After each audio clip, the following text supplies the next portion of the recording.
Pickaxe. Hello and welcome to YOMP.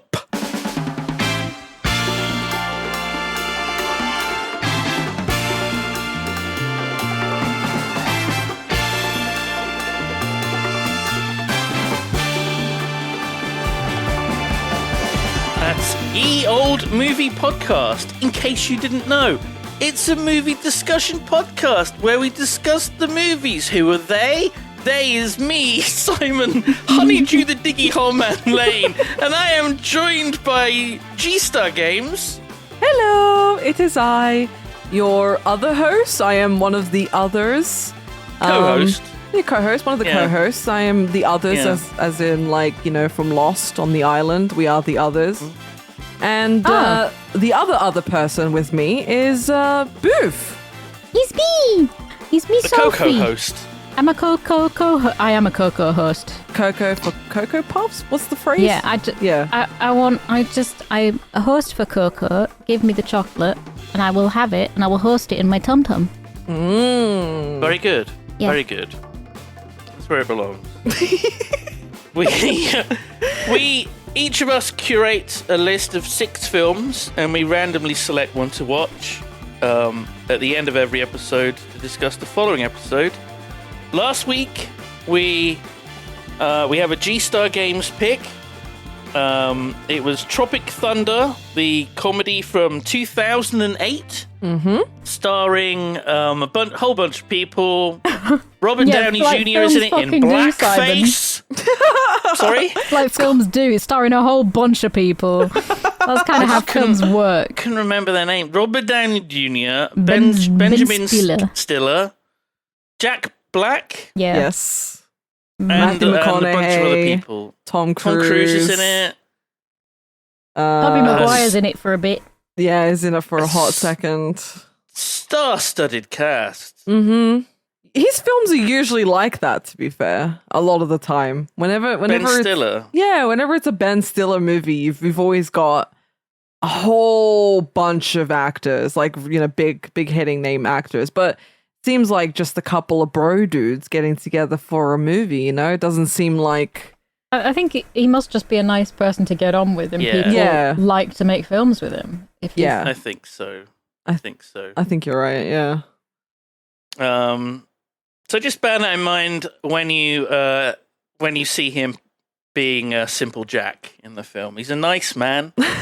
Really nice guy. He's just misunderstood sometimes. So I think it's the elephant in the room, isn't it? So I think it's good to get it out there that, yes, Robert Downey Jr. is in blackface in the film. Yes, there is a mention of the hard R word, not the one that begins with N, but the one that begins with R. It's the R word. Don't phrase The it as R hard word. R, because Americans will, like, grab their pitchforks and shit is There's going to one hit the N-word fan. in the film. There's only one N-word in the film. But with the so funniest that's good. line accompanying it ever.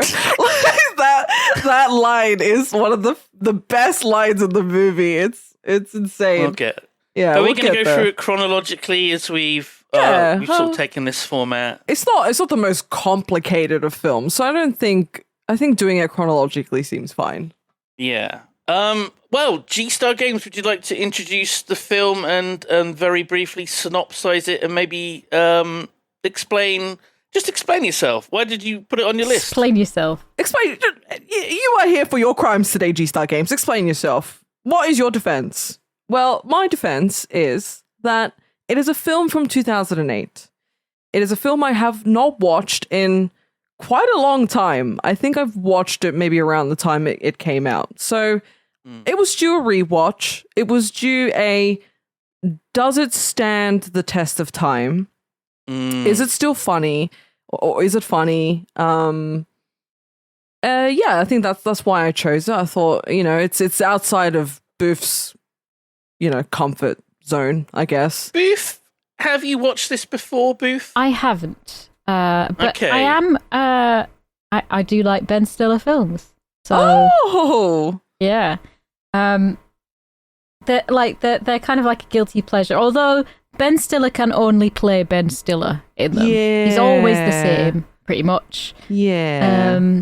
But it doesn't stop me from thinking that it's funny or anything. Gotcha. So I've not seen it, but right off the bat, I'm still thinking it's better than Heat. You were so harsh on Heat, though. So harsh. People didn't like that I was that harsh on Heat. It's just not for me. People were also confused at my rating of Frankenhooker. They were like, how can you say all these nice things about it and still give it a 4? And I was like, I can kind of see where they're coming from. But that's like, why you're rating, that's your personal feelings. It's not like you're doing a quiz and you're getting it wrong, G. Yeah. I think G tries to be a bit more objective with her reviews, maybe, as like she's like reviewing a piece of art rather than a piece of entertainment. I do listen. I'm an English literature major, but even before that, I like media. I like books. I like looking at the deeper, the underlying themes. I like reading between the lines. I like looking into things like a bit deeper and trying to flesh stuff out. And I think that's why this particular film, you'd probably have quite a lot to say about it, because there is a lot of meaning behind things. This isn't entirely just a mindless... Wait, what? A lot of meaning. There is. A lot of meaning. There is meaning. There is. It's a very deep film. It's not very it deep. is. But It's satirical. It's It's basically like Ben Stiller made this film satirizing and parodying so basically much. their lives as actors and what they have to do as actors. And he came up with it because, we can get to the plot, but he came up with it because he had to, like, actors have to go to like a fake boot camp before playing in like army. Any sort of army type war film. Yeah. He was in Empire of the Sun. That's right. That was in the 70s, I think, around that time. So the conception of this has been like brewing in his mind for quite some time. 70s? I think it was like maybe I got that wrong. 1987. You had a 7 in there. Yeah, the 7 was in there somewhere. I got confused. But yeah, I think Booth's right. It's satirical. It's making fun of themselves. It's making fun of a lot of things in Hollywood, which is why it's so... A lot of fart jokes in it. Yeah. A lot of fart jokes. Yeah, there's a couple fart jokes, but... I mean, me just watching it, like not thinking about it, you can it's still an enjoyable film, even if parts of it don't hold up that well if you're not reading into it. Yeah. And I had to read into it.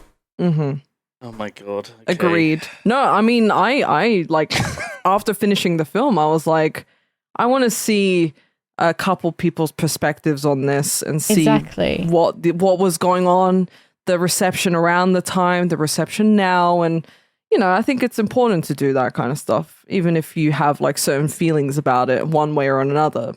But we'll start. I'll give a little synopsis and then we'll like break it down through, go through the movie. Right. So, synopsis: got Ben Stiller, who plays Tug Speedman. There's a whole bunch of other actors playing actors in the film, but essentially they're making a movie. I think it's like a Vietnam War type of movie, from what I can understand. And they're like taken to this like island and they're filming the movie. The director can't really tell the actors what to do. They're all sort of all over the place because they're like whiny piss babies and they want everything their way. And Ben Stiller's character isn't really like the greatest actor. He can't cry. He can't cry, and he's not like he's a big actor, but he's not like a really good actor. He does a lot of like action films. He was Scorcher. He did Scorcher at the beginning of the film. There are these like fake trailers. Oh, I love and them. fake adverts. We'll get and there. stuff. We'll get there. Just a brief synopsis. I love those Come on. trailers. They're fantastic. But yeah, so he's an action star, as if to make fun of like an Arnold Schwarzenegger or a Sylvester Stallone. You know, they don't have like a lot of depth to them. They're just sort of like, just action movie stars. And they're trying to do this film, and they're like, I think a week or two behind schedule, and they need to like get a move on because all the money has run out. I think the line was like that they're 3 weeks behind schedule, but they've only done 4 days of filming. Oh my God. Brilliant. That just makes it even funnier. But so they're behind schedule, the money's all gone, and they need to like get themselves into gear. The director has a conversation with like a guy who is sort of giving advice about the film. He like wrote the book Tropic Thunder, as if he's like some sort of seasoned war veteran. And they put them in a situation where they've like rigged a bunch of cameras around the island, and they've like left them to their own devices. And it's not like they haven't given them a safety net. He's just sort of put them there and said, this is raw. Whatever's happening is real, and there's no safety net, and whatever happens, to basically try and get like good material out of them. And then chaos ensues, as you can imagine. Almost immediately, things go horribly wrong. It doesn't take long for things to hit the fan. But yeah, that's a little synopsis, and then we'll give it a rundown from start to finish. I don't know who wants to kick that off. The film opens like you're at the cinema, and there's an advert and then a series of trailers. I paid £3.49 for this, and I was immediately angered that I had to watch. I thought Amazon were playing me like adverts and I was like, I thought this was I thought it was real.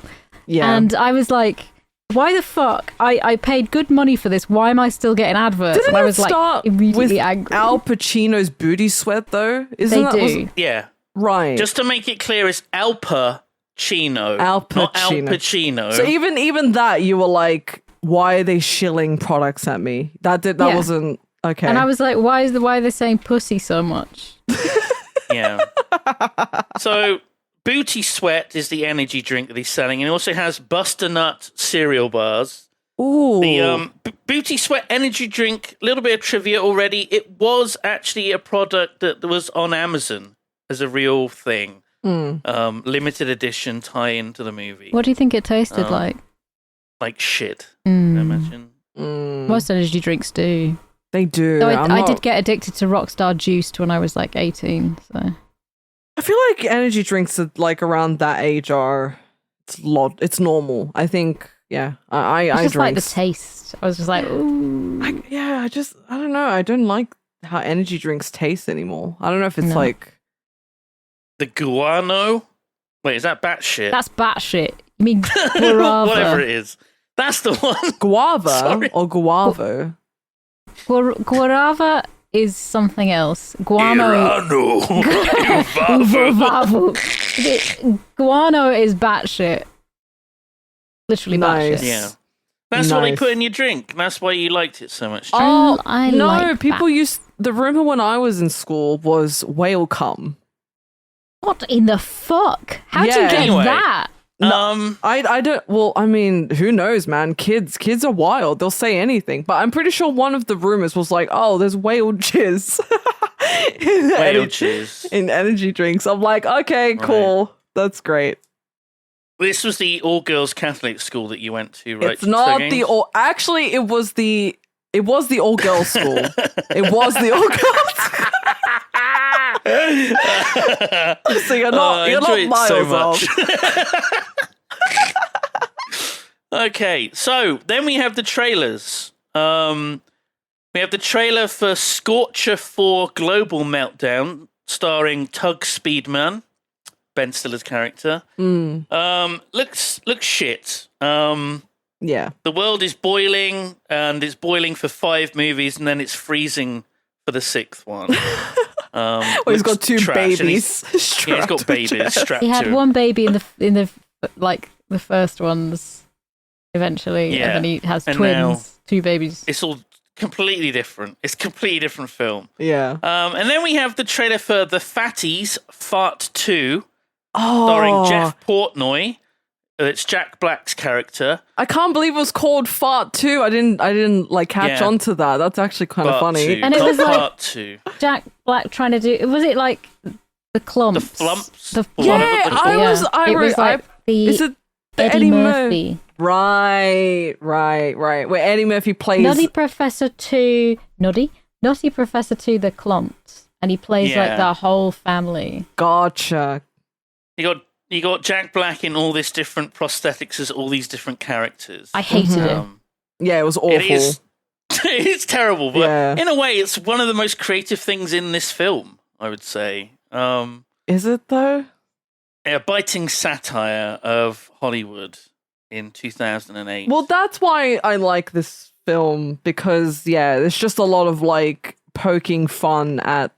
Listeners, the satire is nowhere near as biting as the movie or G and Booth think it is. In my opinion. What? In my opinion. We'll get there. I'm going to say that now. I'm going to say that now. Right. Out the gate. But I like the last trailer. Satan's Alley. That is my favorite. I was feeling a bit pissed off because Robert Downey Jr. looks stupid with them really blue contact lenses. Yeah. And then Tobey Maguire was there. And they're 2 monks and they're just like fucking hanging out. And then you see Tobey Maguire sort of take Rich my D. God. James's hand through the rosary beads. And I smiled. I did laugh. I fucking liked Booth, that got a genuine laugh out of me. that because got a genuine one. I was like, I did not expect that. And I fucking liked it. And then I wrote down, which fake film would you most want to watch? That one. That one. That one. Ooh. Yeah. That one. So, Satan's Alley is, of course, a euphemism for the rectum, in case you didn't get the joke. I kind of came to that conclusion, but like I Why wasn't would you sure. say it like that? Why would you say it like that? It's not how I intended it, I promise. Fucking hell. Wait, let me throw in some trivia for that. So they needed a replacement actor for that, like the actual person to do that alongside Robert Downey Jr. And they got Tobey Maguire as like a last minute replacement, and he only had like 2 hours. They only had like 2 hours to film it. And apparently Robert Downey Jr. and Tobey Maguire also played characters who had a sexual tryst. I don't know if that's how it's pronounced, but in the movie Wonder Boys. So it's There like we a go. happy little weird ironic little coincidence that they got him to do that little trailer for that. But yeah, that one was the funniest to me. I loved that one. It's when Robert Downey Jr. I think Tobey Maguire put his hands on his rosary beads. Yeah, And it was then- that. It was like he sort of like reaches for his hand through the rosary beads. Yeah, but like Robert Downey Jr.'s eyes like rolled back. And I was like, oh my god. Oh my god! And then maybe it's at that exact point it cuts to like footage of like waves crashing against rocks. Yeah. Oh, I loved Beautiful. it.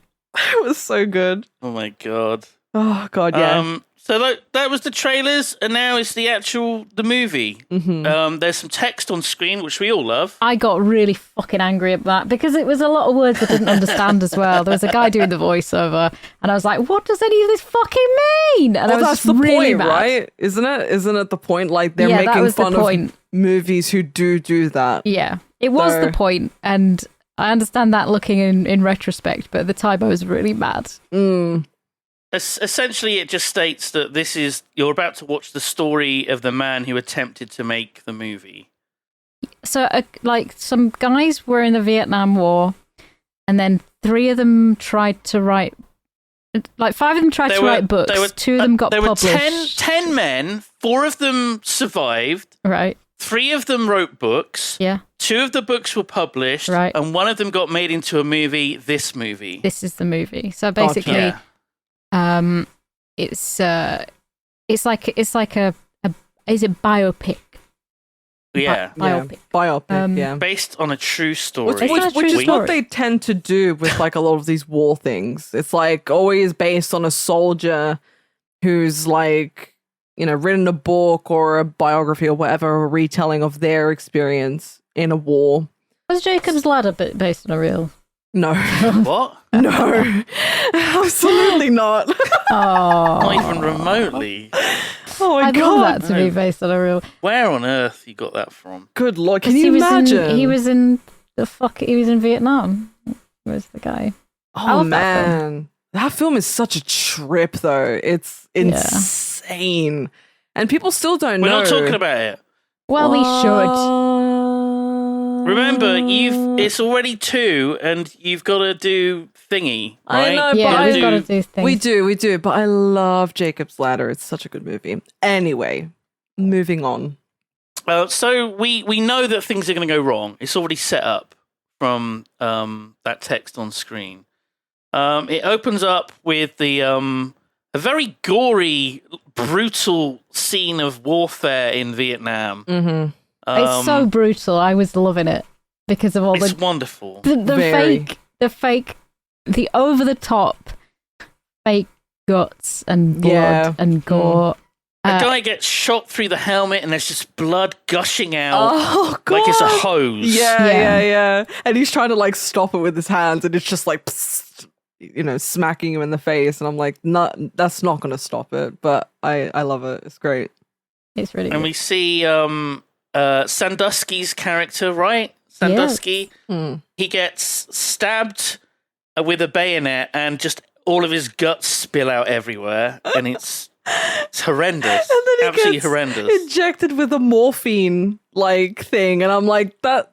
I think Jack Black's character shoots a morphine thing into his arm. And I'm like, that is not going to help whatsoever. But that's the point, obviously. Yeah. It's just funny. We see Tug Speedman's character. He plays Four Leaf, the author of the book the movie's based on. He's like running towards the guys who are all getting on the chopper, and he's shot about 200 times. Yes. The Viet Cong just unloading round after round into him. He's still alive, just about. There's this insane moment with like a grenade that's thrown, and he manages to like knock it away. At the expense of losing his hands. They're gone now. And there's a very tearful scene with Robert Downey Jr.'s character, Kirk Lazarus. No, that's the act. No, oh, sorry, yes. Is it Osiris? Sergeant Osiris, that's right. Yeah.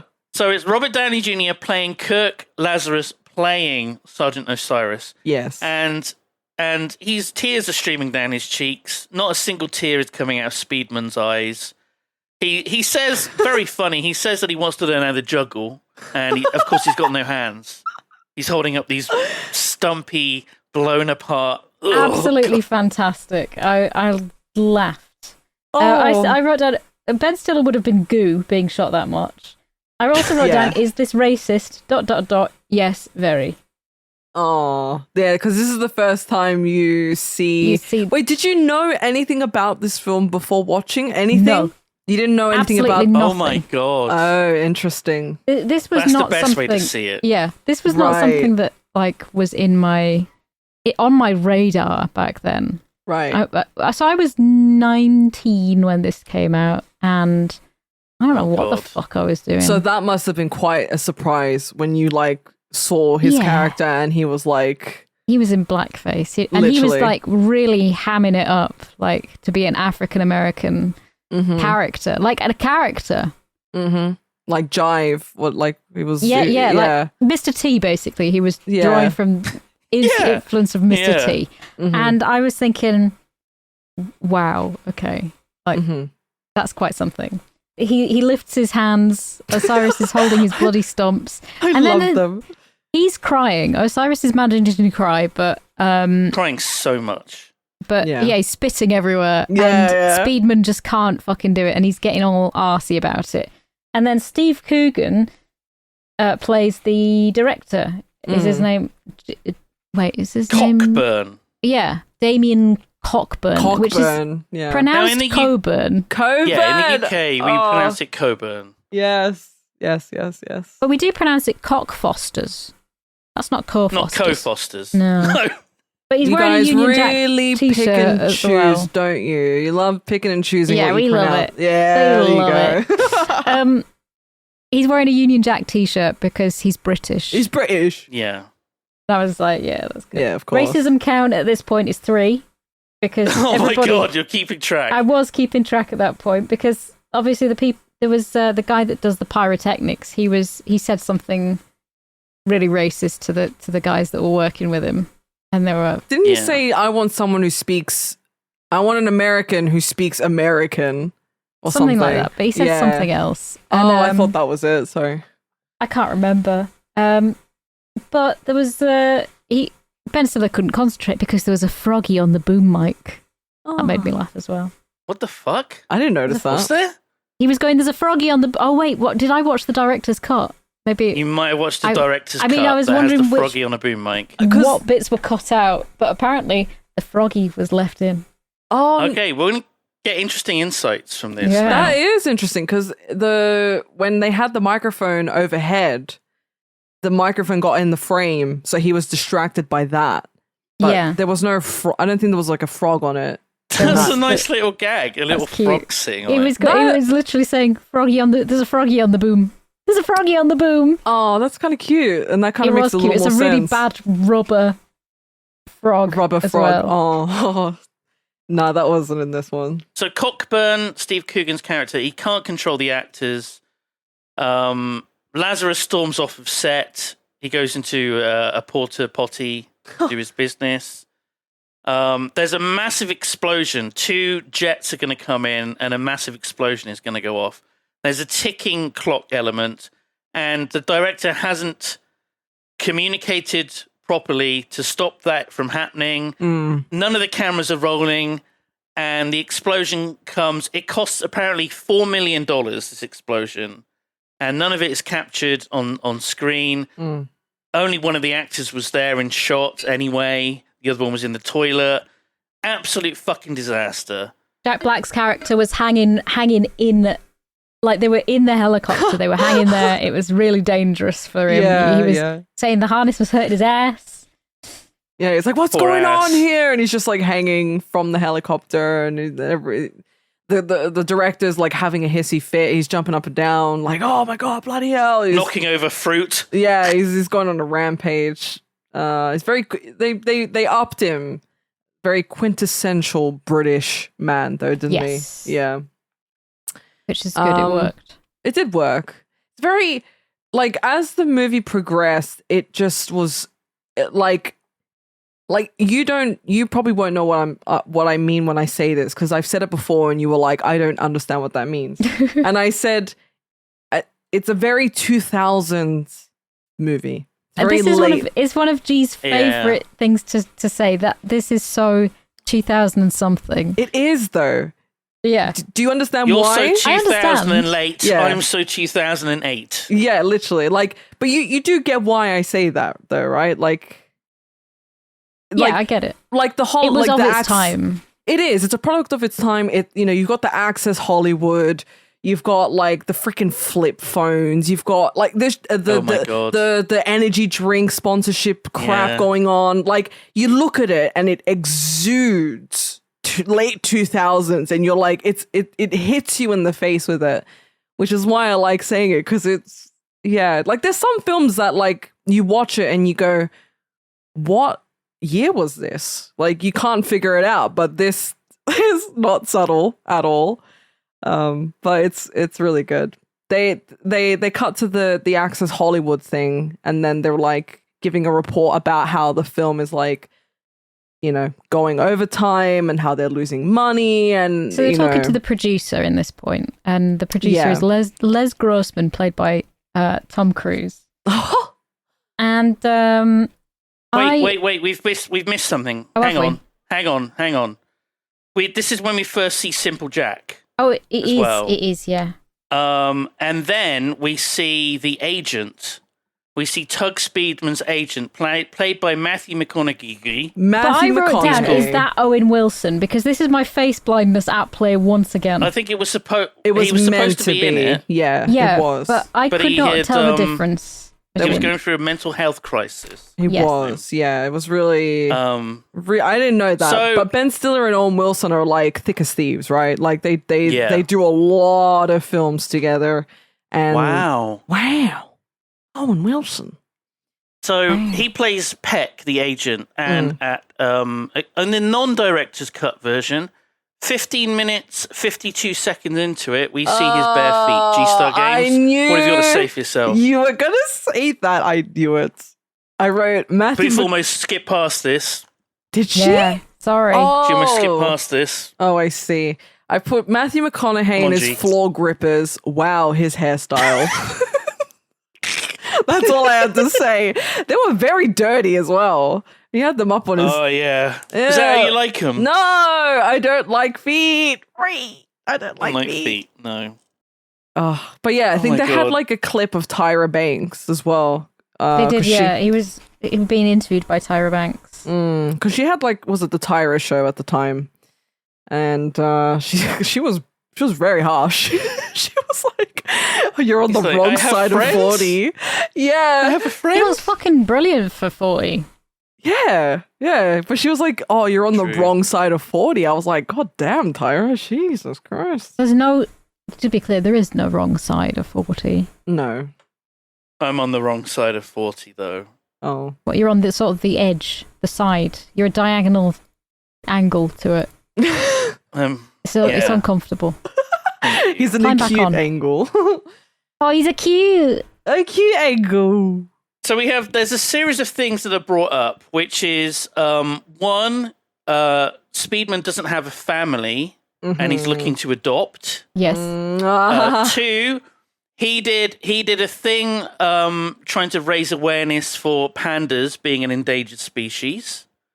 We see that in a magazine. 3, his agent has gifted him a real satellite phone, bro, which is important as well later. And I did see that Speedman's luxurious on-set pad reminds me of what I had for the Just Starve challenge back in the day. Which is a lie. I fucking wish.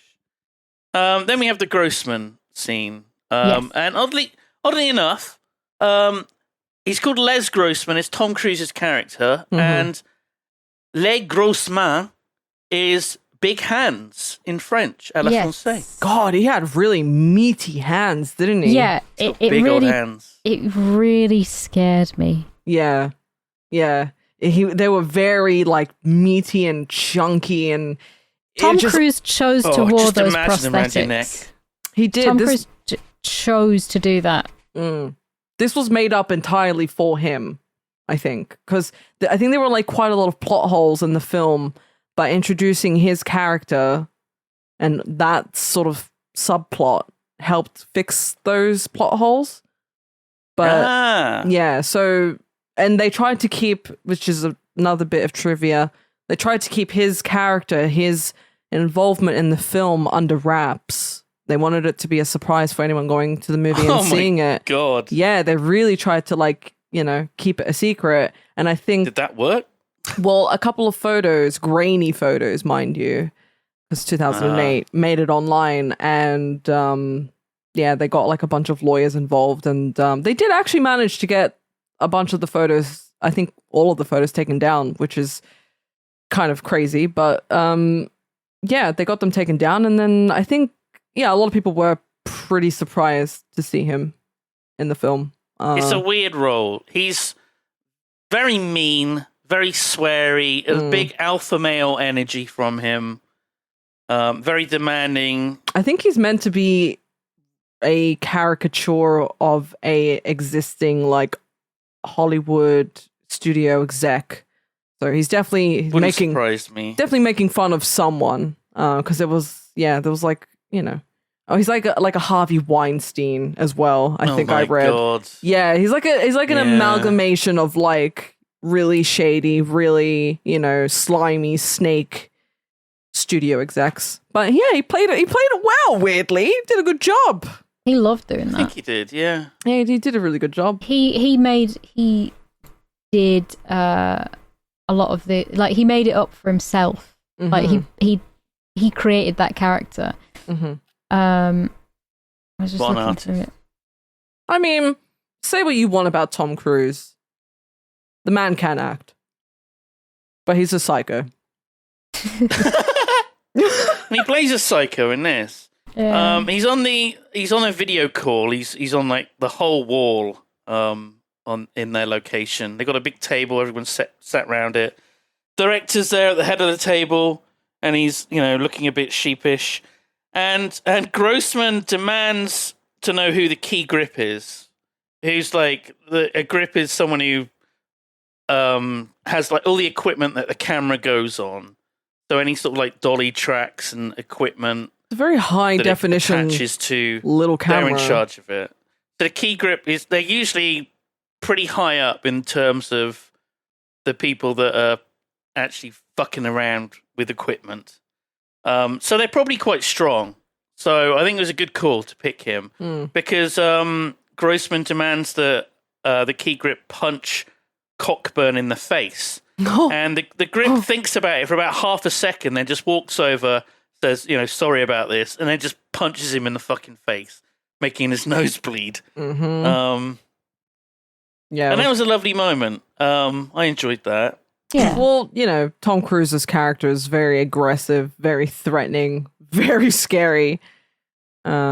Swearing so much and just saying he'll stick his entire fist up their ass and things like this. Yeah, go rip your cock off, stick it up your ass. And in the background, you've got the author of the novel, well, the book, Tropic Thunder, Four Leaf, who's sitting there. He ain't got any hands. Got hooks for hands. He's got hooks for hands. He was peeling an apple. Ben Stiller was saying to him earlier, like, did you cry when you lost your hands? And he said no. And he's like, see? Trying to justify the fact that he couldn't. He couldn't cry. Yeah. Couldn't cry. Yeah. Amazing. And it's played by Nick Nolte, Four Leaf, famous actor from.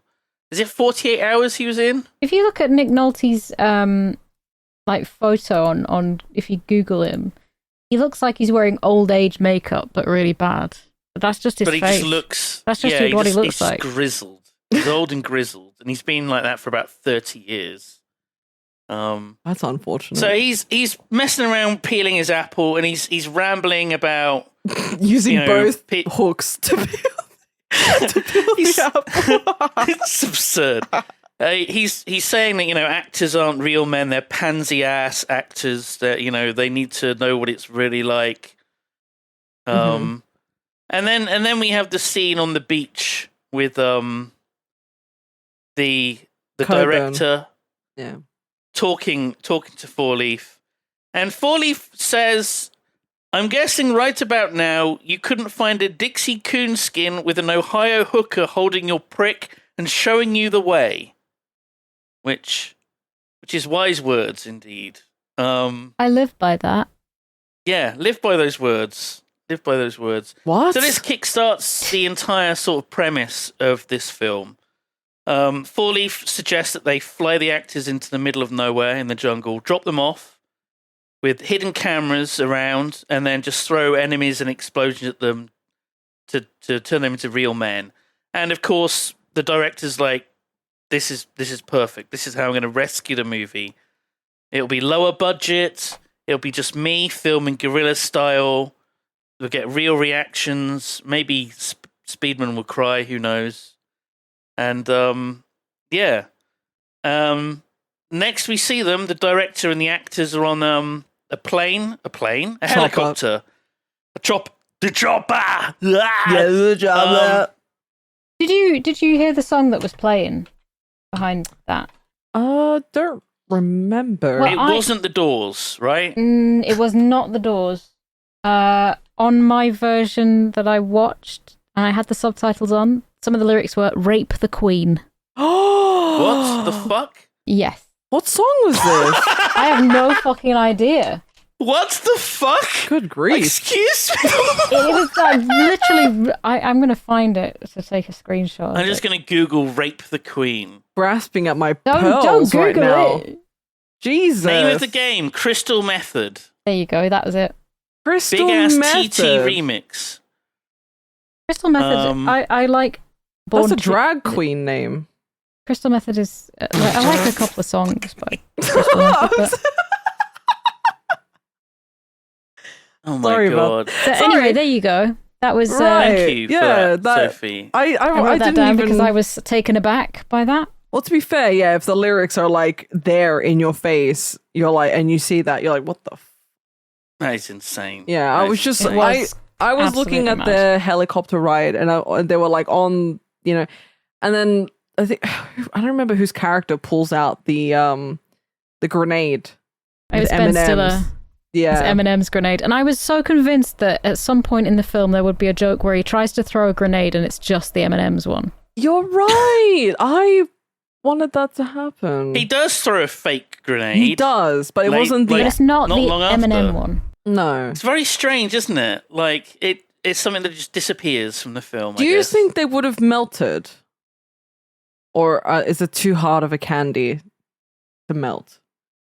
I think it would melt, but it wouldn't matter because as soon as it was cool again, the chocolate would just reform inside the shell. You wouldn't right? be able to get it out there unless you unless you accidentally squash the shell and then it becomes sort of.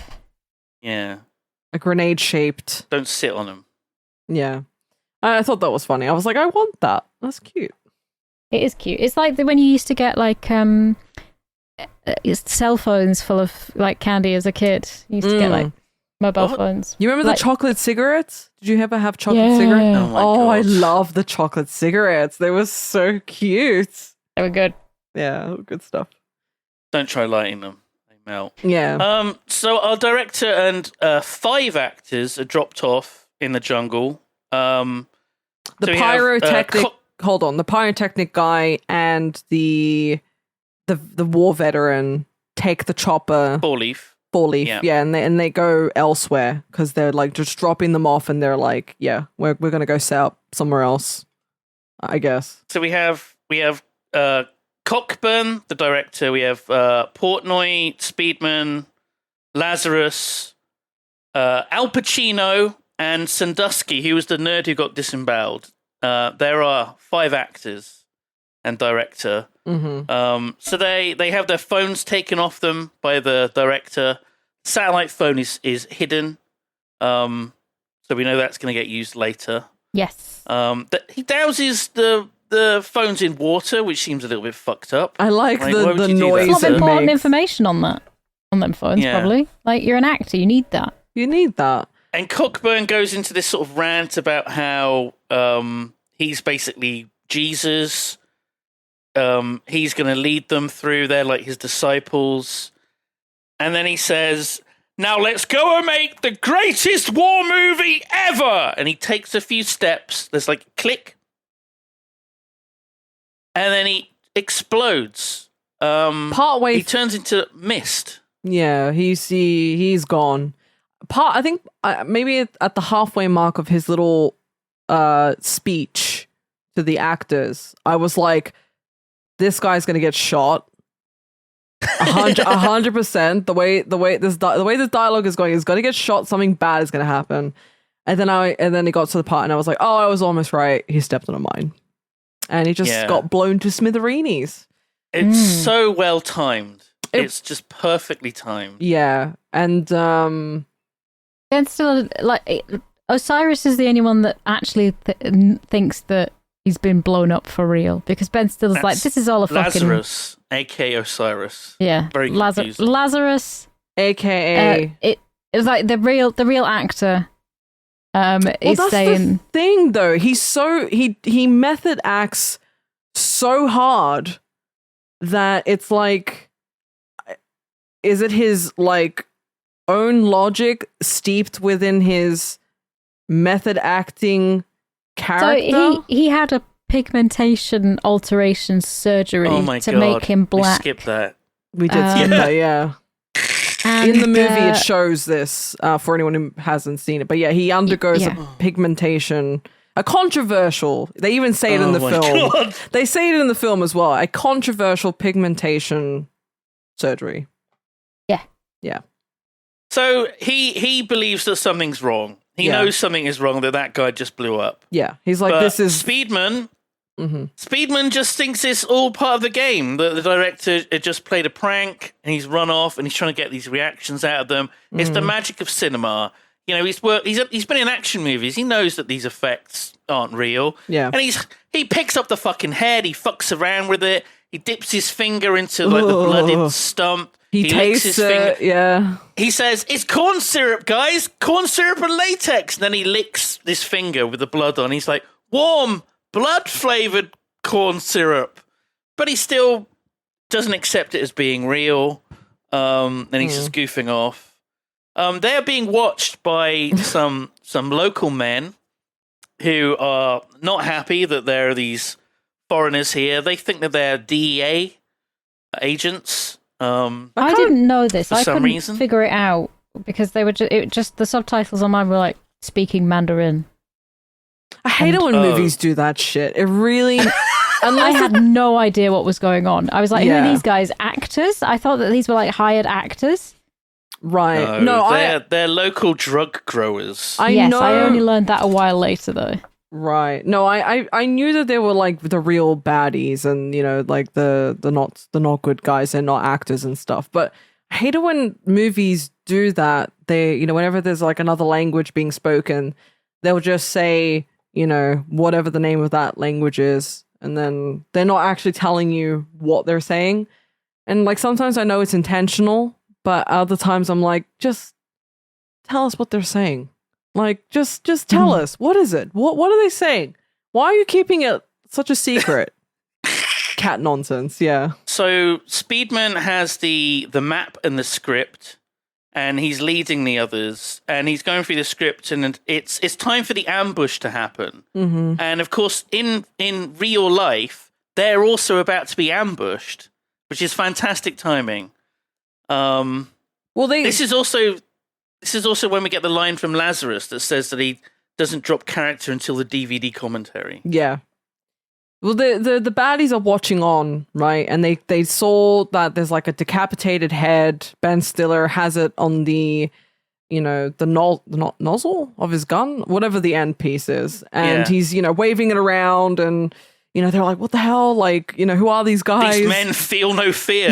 Yeah, like, they're like, what the fuck is going on here? And they sort of like they choose not to like, you know, engage with them because they want to, I guess, like, look at them a bit, inspect them a bit more and see what's going on. But yeah, Ben Stiller's character, Tugman, whatever his name is, Speedman, he like keeps the map close, right? He like wants to be the guy leading them through. Doesn't want anyone else to get hold of this map because he wants to be the hero, I guess. He wants to be respected. He wants the respect of the people around him because he knows that they don't respect him.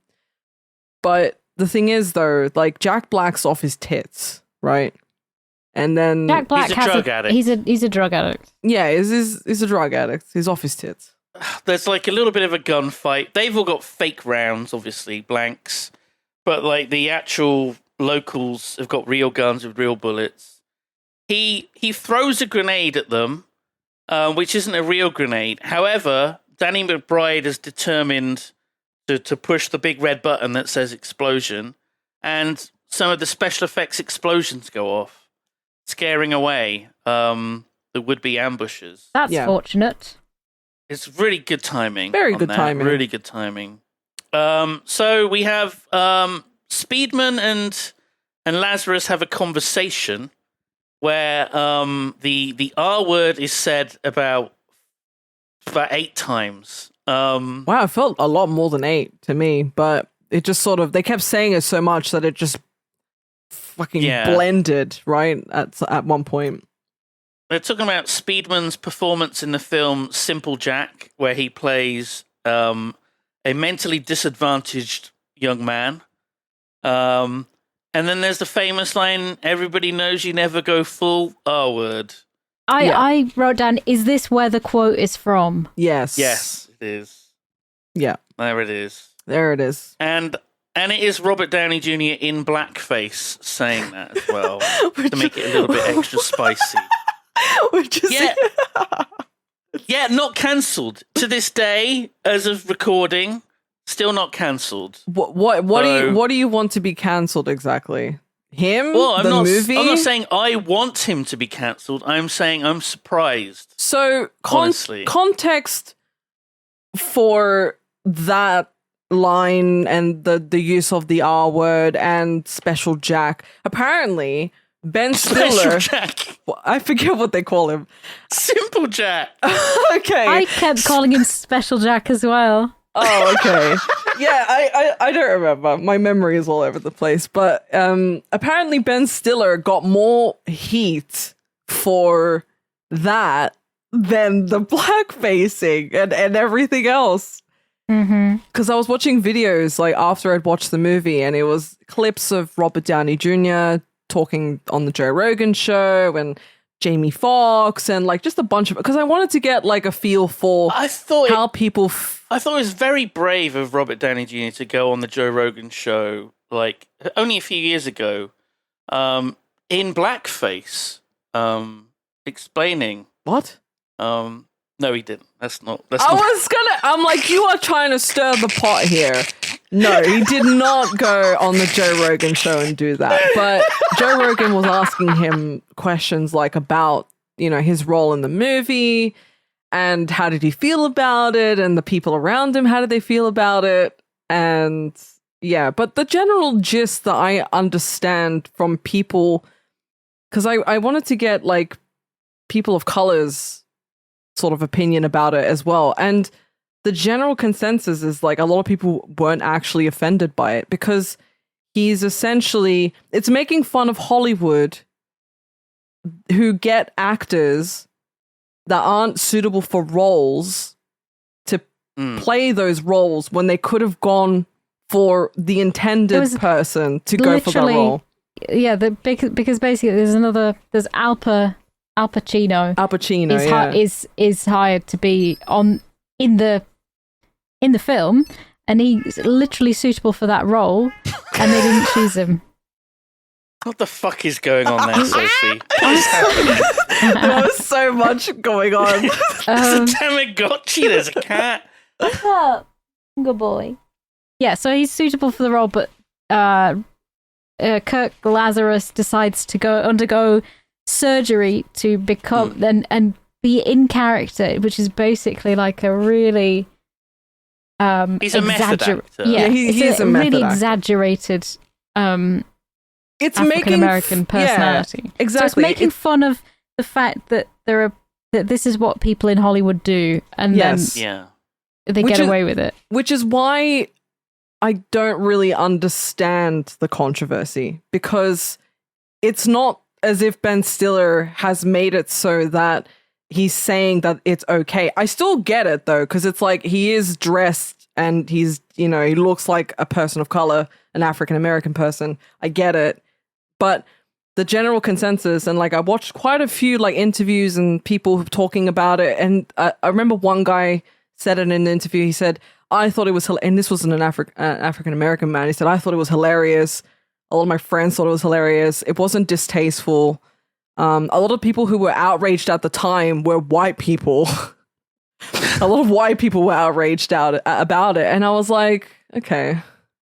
So in the film, Kirk Lazarus is called out by Al Pacino several times. Yes. Which I thought was brilliant, because it's like, there's an elephant in the room, and if anyone's gonna like pull up on it, it's gonna be, Al Pacino's character, the guy who's another person of color who's in this cast of actors playing in this film.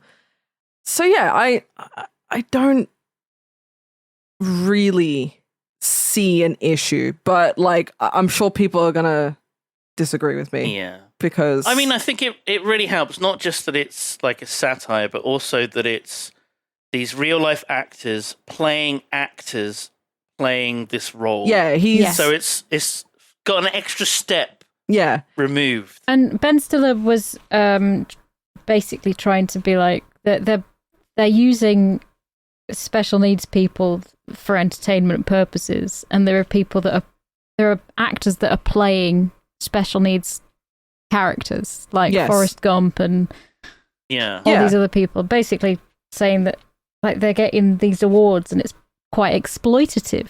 Yeah, exactly. So it's calling out Hollywood in so many aspects, from method acting to actors who take themselves too seriously.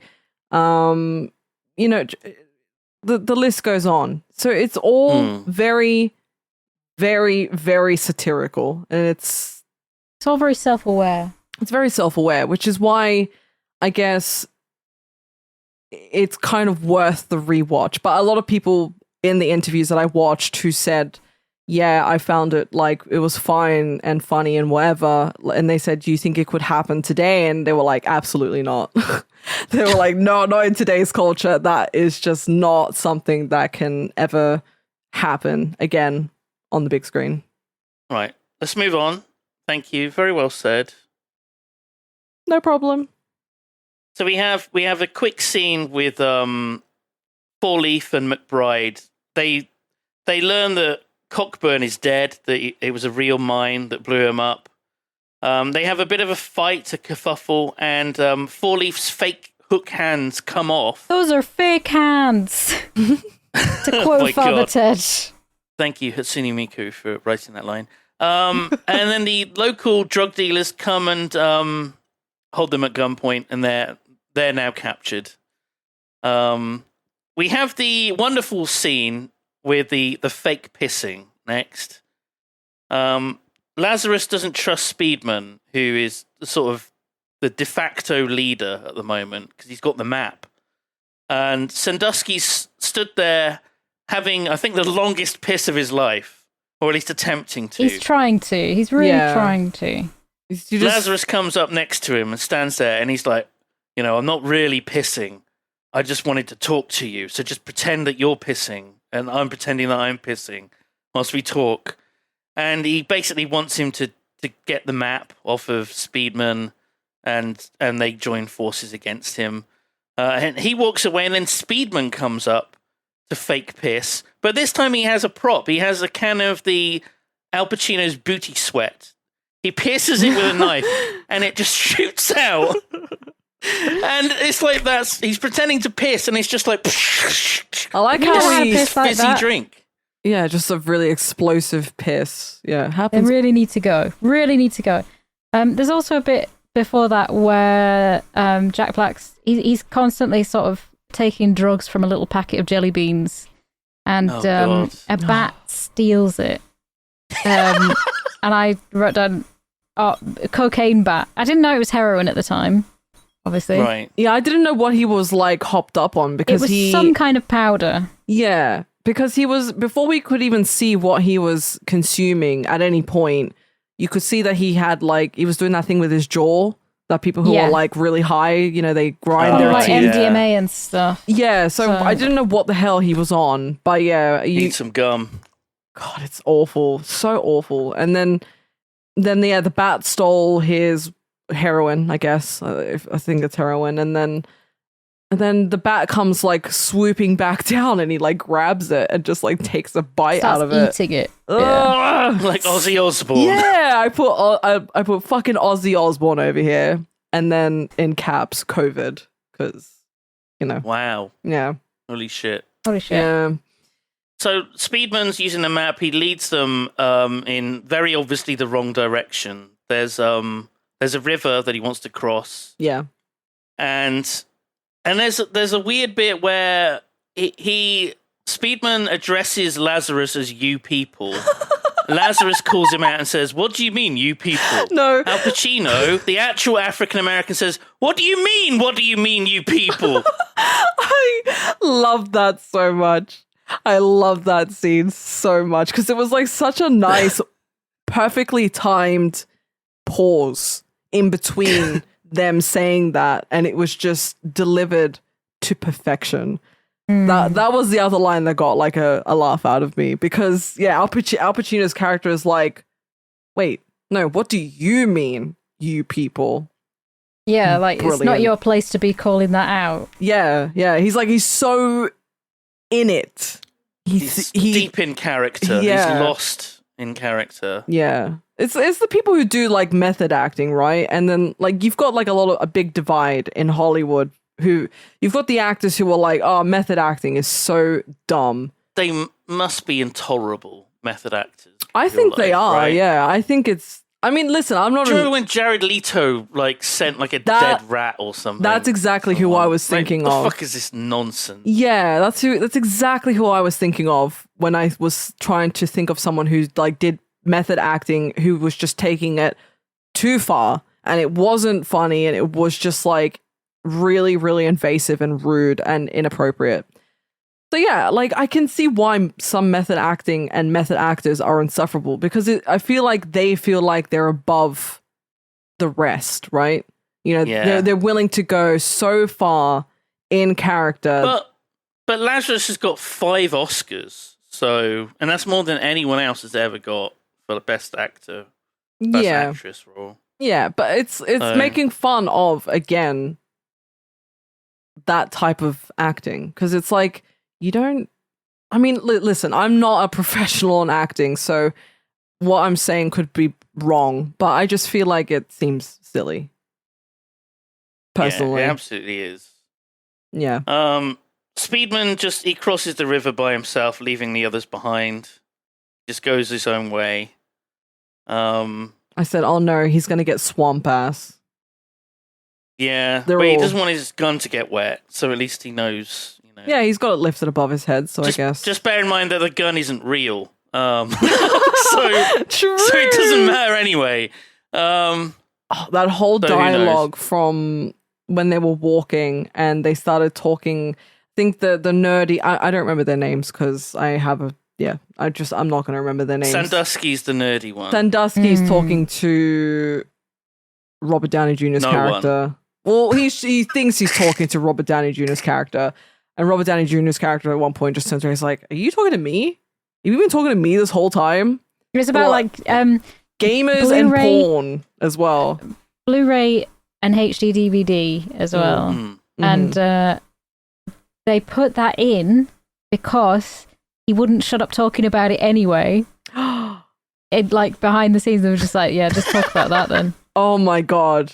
I love that. I love that. He's a nerd in real life. He seems nerdy in real life too. Wow, that's kind of rude. I'm pretty sure I saw him in a film called, and I could be wrong because it's been a while since I've seen it, She's Out of My League. And oh my God. Yeah, it's about... That sounds like the shittest film It is ever terrible. made. It's fucking awful. But I'm pretty sure it's about, from what I remember, a girl who is like insanely hot, insanely funny, beautiful, whatever. And he's obviously punching above his weight being with her because he's like the nerdy type. And she's like, I'm not perfect. And then I think like the weird like imperfection about her. And don't start yelling at me, okay? And it's something to do with her feet. Like she's got like imperfect feet or something. Okay, right, here we go. I remember like what her second toe is too long. It's longer than something like that. It's something like longer.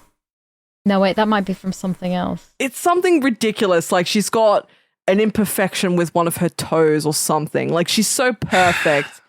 But her one imperfection to try and make him feel better is that she's got like fucked up looking toes or some shit. So yeah, he gets typecast, all right? He seems nerdy and, you know, he probably is. Not that there's anything wrong with that, you know, there's nerdy chic. God. What's wrong with nerdy chic? Geek chic. Geek chic. Sorry, geek chic. Geek chic, yeah.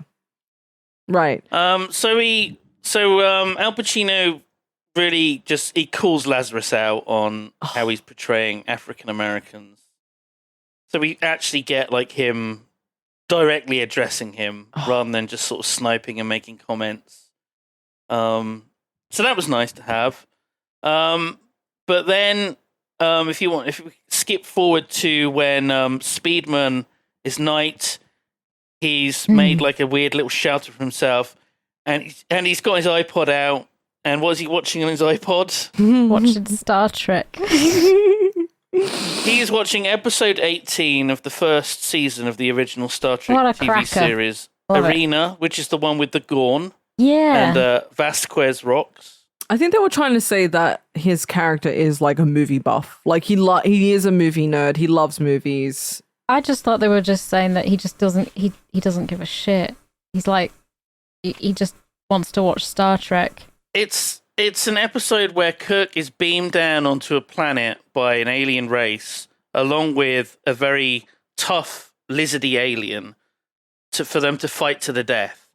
And this scene is followed by Speedman having to similarly take on in hand-to-hand combat with the help of a knife a vicious animal that looks like a gorilla that's attacking him. It's got giant mouth, terrible teeth. It looks terrifying, and it's dark, and he can't quite see what he's doing. And he murders the shit out of this animal. Fair play. He does. But it turns out it's a panda. Yeah. Which nobody saw coming, I think. I certainly didn't see that. But I also said I thought pandas were a bit bigger than that. Maybe it was a baby one he just murdered. Just murdered Aw. a baby panda. It's a very funny moment, but I knew what was coming because I've already watched this film previously. So I think the impact on a lot of the comedy was lost a bit because I knew. I think it's because you knew, yeah. You know, Like my a lot memory. of it relies on surprise. Yeah, my memory is like shoddy sometimes, and so No way. I know, and I was told I'm like every time I say it, I'm like my memory's shoddy, and then the other person's like, yeah, and You've already said that, G. until You told me that earlier. until like, it "What?" comes to an argument, and then you become Dr. Manhattan apparently, and your memory is insane. I'm like, listen, don't call me out, all right? Don't get into an argument with her. Yeah. But yeah, at that part, and I told you guys last night, but I just anything Star Trek, and I'm like, I put Booth quotation marks. Wish that were me watching Star Trek instead of this. And I put I would also be watching Star Trek. Yeah, because Like I mean, so how in a could you similar not? way. Like I do love Star Trek. But I was enjoying the film. Good. So I wouldn't rather be watching it. You know, I was invested. Oh. I wasn't even on my phone. I this never time. know what to expect, but honestly, week by week, I think I am now starting to know. You're getting the hang. Yeah. You're getting the hang, G. Oh. I'm learning. So this is I'm very pleasantly We all are. surprised I'm by still this. trying to learn more about G. I think Feet. No. G is That's all you need to know. G is a mystery in so many ways, and I'm excited to find more out. And this was a cool choice because I was thinking, oh, I don't know about this one. I don't know, but you know what? It's all right. I'm very pleasantly surprised, but I shouldn't be too surprised because it's got a lot of the wacky humor that you like, the prosthetics, the over exaggerated the body People horror, using the R gory word, shit. people using the N word, not that stuff, but the other stuff. people for in sure. blackface. Oh, you she know. loves Oh that my stuff. God. That I do Booth. love that stuff. That Oh my rascal. god, cannot get enough. Oh Jesus! So we see McBride and Fourleaf. They've been captured. They're tied up, and they're like back to back on chairs. The classic. Of course. Fourleaf reveals that he was never in Vietnam. He was actually in the Coast Guard in the sanitation department. Nice. So everything is a lie. Yes. McBride calls him the Milli Vanilli of Patriots, which I thought was a very funny line. I appreciate that one. And then we see Speedman is wearing his new hat, which is the panda's head. That's now his hat. I think is it at this moment that he sort of twigged that it's quite real. Things are real. Things are real. The right Willy now. Wheel. Things are I'm going not sure. weird. I think he's also gone a bit insane at this point, especially given what he's done. His satellite phone rings and it's his agent checking up on him, like asking, have you got the TiVo yet? Is there a TiVo? Because it's in his contract. Very important. Speedman says to Peck, his agent, "I killed one. The thing I love most in the world." And then Peck assumes that he's killed a prostitute, which again I found very funny. Yeah. And he thinks that the prostitute is called Amanda when he says a panda. He's going, no. That was a panda. so dumb. I don't care what her name is.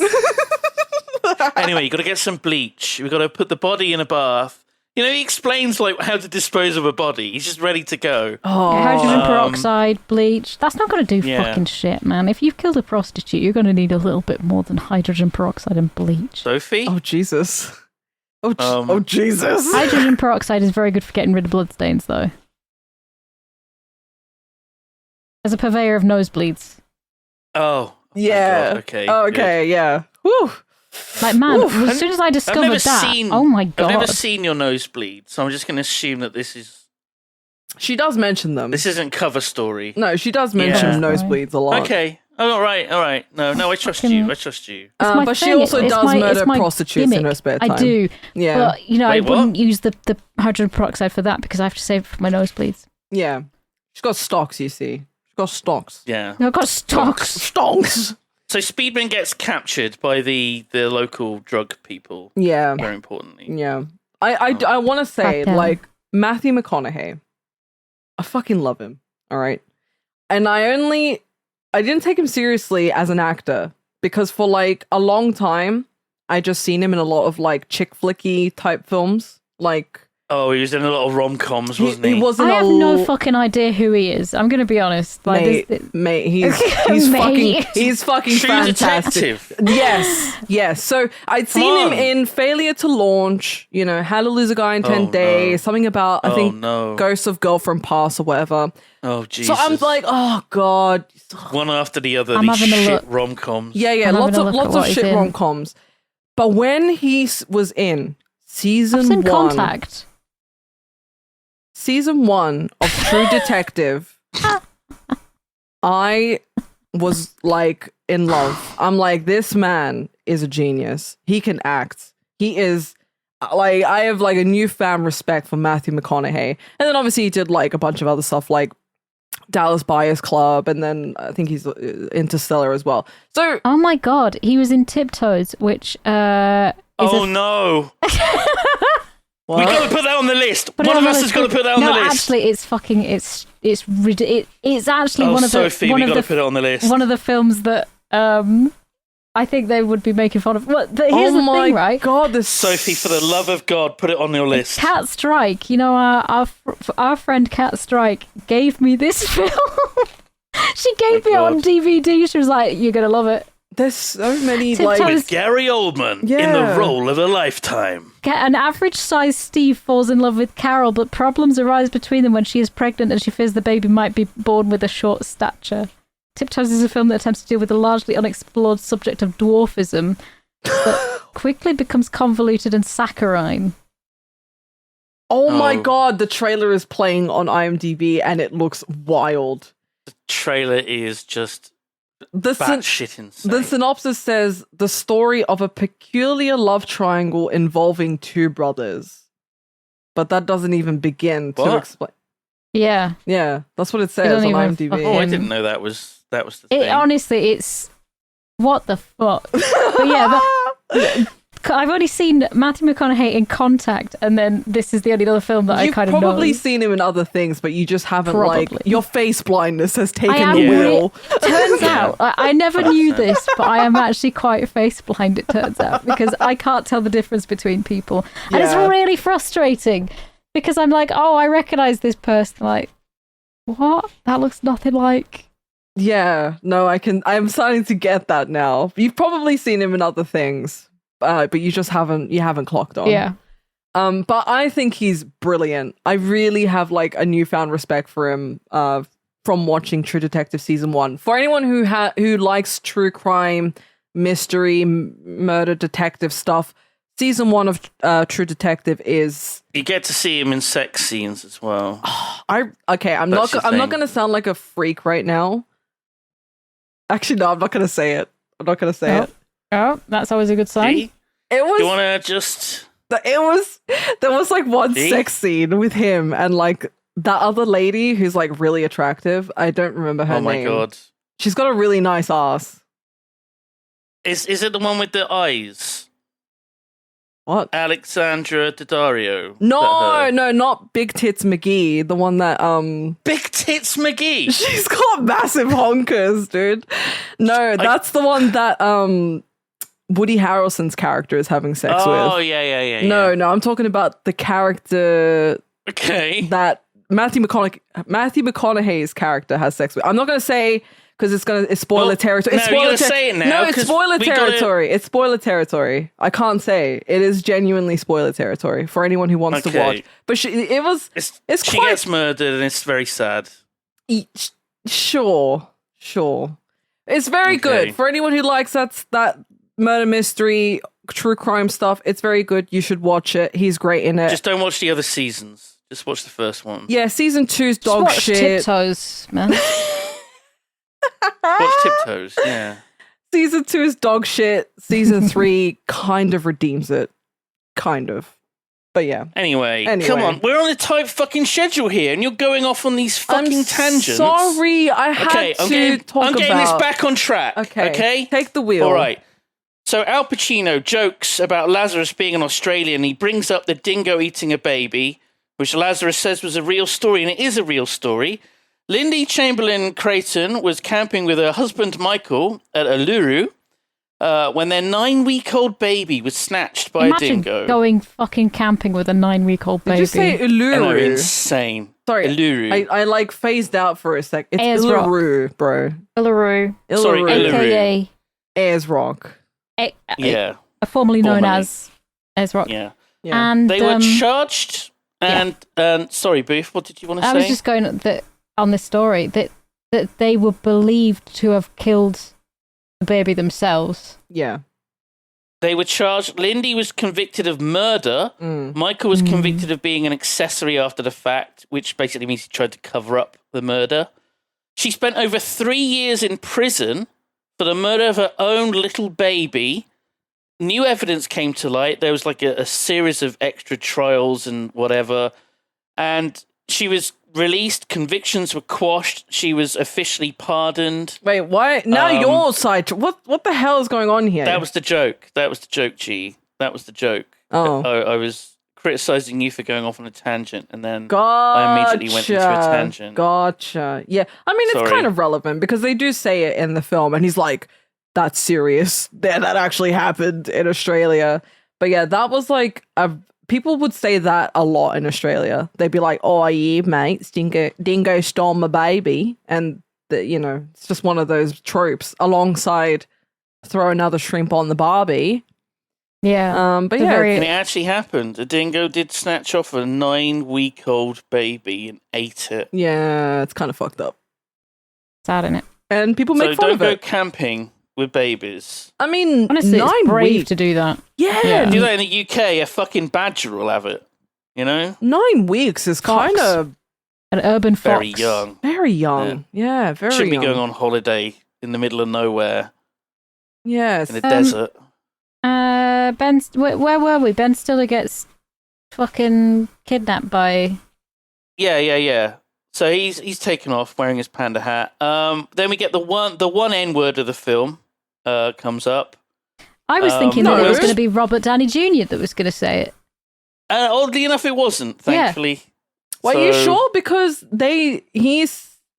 the Al Pacino said the N-word, and then Robert Downey Jr.'s character grabs him, pulls him close, embraces him, and it says, that word has kept our people down. And then he quotes the Jeffersons. Was it the Jeffersons? Some American TV show no one's ever seen in this country. Right. Are you talking about that scene? Because that was like before, or was that? I had that after. That's the same scene. Oh, I had the in my notes that dingo was baby. Gotcha. Right? Gotcha. Okay, I'm with you. But Think yeah, so. I thought that was done. You thought it was done well? Yeah. The N-word. Well, no, just the context. Get on record. No, the context. The context of the scene, Simon. You word twister. Portnoy is just he's cold turkey. He's jonesing. He's losing it. But thankfully, they find a water buffalo, which is an interesting fact on that we can talk about later, maybe. Ooh, it's not that interesting. It's quite interesting. So they decide to carry him on that to help. They tie into it. Yeah. Speedman he's strapped to a pole and forced to walk to the camp. And we see a bunch of poppies, so we know for sure that it's heroin they're dealing with. Portnoy, it's like, is it nighttime now? No, it's not quite nighttime. He does a throw up, and then they all see the camp. And Sandusky realizes that they've gone so far off course that they're now in the Golden Triangle, which sounds nice, doesn't it? Sounds like a good place to go on holiday, the Golden Triangle. Yeah, but your UFOs and your planes and your boats get lost. Yeah. Good location. It's actually one of the largest opium-producing areas of the world. Yikers. Second to Glasgow. Oh, no, wait, that's the using. Sorry to our Scottish listeners. They love it. Apologise. They love a little bit of beef with the English. They fucking love it. We have a great scene now. We've got we meet the head of the camp, who is Tran, not trans, Tran. Yeah. He accuses Speedman of being DEA. He burns him with the cigar he was smoking. He then whacks him with a rod. Just bear in mind, this is a 12-year-old child. How do you know how old the kid is? The leader of their camp. 12 years old. How do you know he's 12? Did they ever say? Because it's said on Wikipedia. Oh, okay. I'm just asking because I was like, did they say it? And I looks younger, I would say. Yeah, he looks he looks younger. 8 years old or 9. But this is based on a real thing. There was 2 kids that actually ran a drug cartel. Sounds like Coney. Remember Coney? Oh, remember that? Remember Coney? Jesus. They had Did we get him in the end? Remember Pogs? Fuck's sake. They had it was like the old child soldier thing, but yeah, I didn't know this was based on They were little cardboard discs. I don't know the point of them. Oh my god. Oh Jesus Christ. This is like a peek inside of an ADHD brain. We've I don't even have ADHD. I'm just really into Pogs. Well, She just undiagnosed, really I think. I just really like the 90s and stuff. I like Pogs. But yeah, so this is based off of 2 young kids who were running a drug ring? Yeah. Okay, I didn't know that. Right. So Tran is whacking Speedman, and Speedman stutters at telling him, begging him to stop. He regressed. And the stutter is just like the character he played, Simple Jack. And Tran recognizes this, announces it to all the other people, the other drug cartel people, and they all drop to their knees like they're fucking not Wookiees, Ewoks, and C-3PO has arrived. Apparently, Simple Jack is the only movie that they own on VHS. It's the only movie I don't own on VHS, so we've got something there in common. So they don't intend to kill him; they intend to ransom Speedman now because he's a big Hollywood actor. Who played Simple Jack. And the star. Yeah, he's a big star. And they finally have I do like how the Matthew McConaughey Pecker keeps thinking and at every given chance that somebody's trying to poach his client. Yeah, I think they call him the Pecker or something at one point. So yeah, I found the fact. Twin brothers Johnny and Luther Htu were 9 years old when the Southeast the God's Army, a guerrilla army in Myanmar, was founded in 1997. Johnny and Luther were fond of American action movie heroes, especially Rambo. Oh my god! So basically, it's a parody of that. that's two on the nose almost. Two 9-year-olds That is running insane. God's army in Myanmar, a guerrilla army. Really big fans of Rambo. Wow, well, there you go. That's insane. There you fucking go. So this cartel, which we learn are called the Flaming Dragon. They phone up Peck, Speedman's agent. They ask for 50 million, but he thinks that they are just another rival agency. Yeah. As G said. And Grossman just swears down the phone at them and threatens them, saying he's gonna, stick his entire arm down their throat and rip out I can't even remember what he says. He just swears and threatens them. Violent insults and threats. Yeah. Cut your dick off, shove it up your ass. He's very brutal with his insults and threats. Got short man syndrome. And no, what is it called? Is it short man syndrome? Napoleon syndrome. And he just yells and screams, is very, which I'm sure it's based off of, again, executives 100% in Hollywood. So props to that. Yeah, then he closes the phone and he's like, we don't negotiate with terrorists. Everyone applauds. I said, how very American. The American flag, I'm sure, comes out. Everyone's saluting. Eagle flies by. Yeah. And then he starts talking to Pecker, Matthew McConaughey's character, and he's like saying, think of it this way. We'll write it off as insurance down the line. We'll try to get something out of it. We just have to cut our losses. We'll leave it. I'll give you a big plane and all this stuff. Trying to basically butter him up, bribe him. Was it a G5? A G5 private jet, something like that. And then in the middle of all this, bribery, he puts on apple bottom jeans in the middle of his dialogue. Is it Low? What? It's Flo Rida with Low, right? Apple bot is it? I always just know the iconic apple bottom jeans, boots with the fur, and I just put in caps. Low. Yeah, I just put in caps apple bottom jeans, and then so this was, they used a different song originally, and then close to release, Low was a big hit, so they changed it to be Low. Do you know what the original was, or? No, I can't remember. Aww. Speedman is at the camp now, performing as Simple Jack. He's got weird white makeup on. I was gonna say, like a clown. I wanted to ask, I was like, what? Why have they made him put clown chalky, sort of makeup on?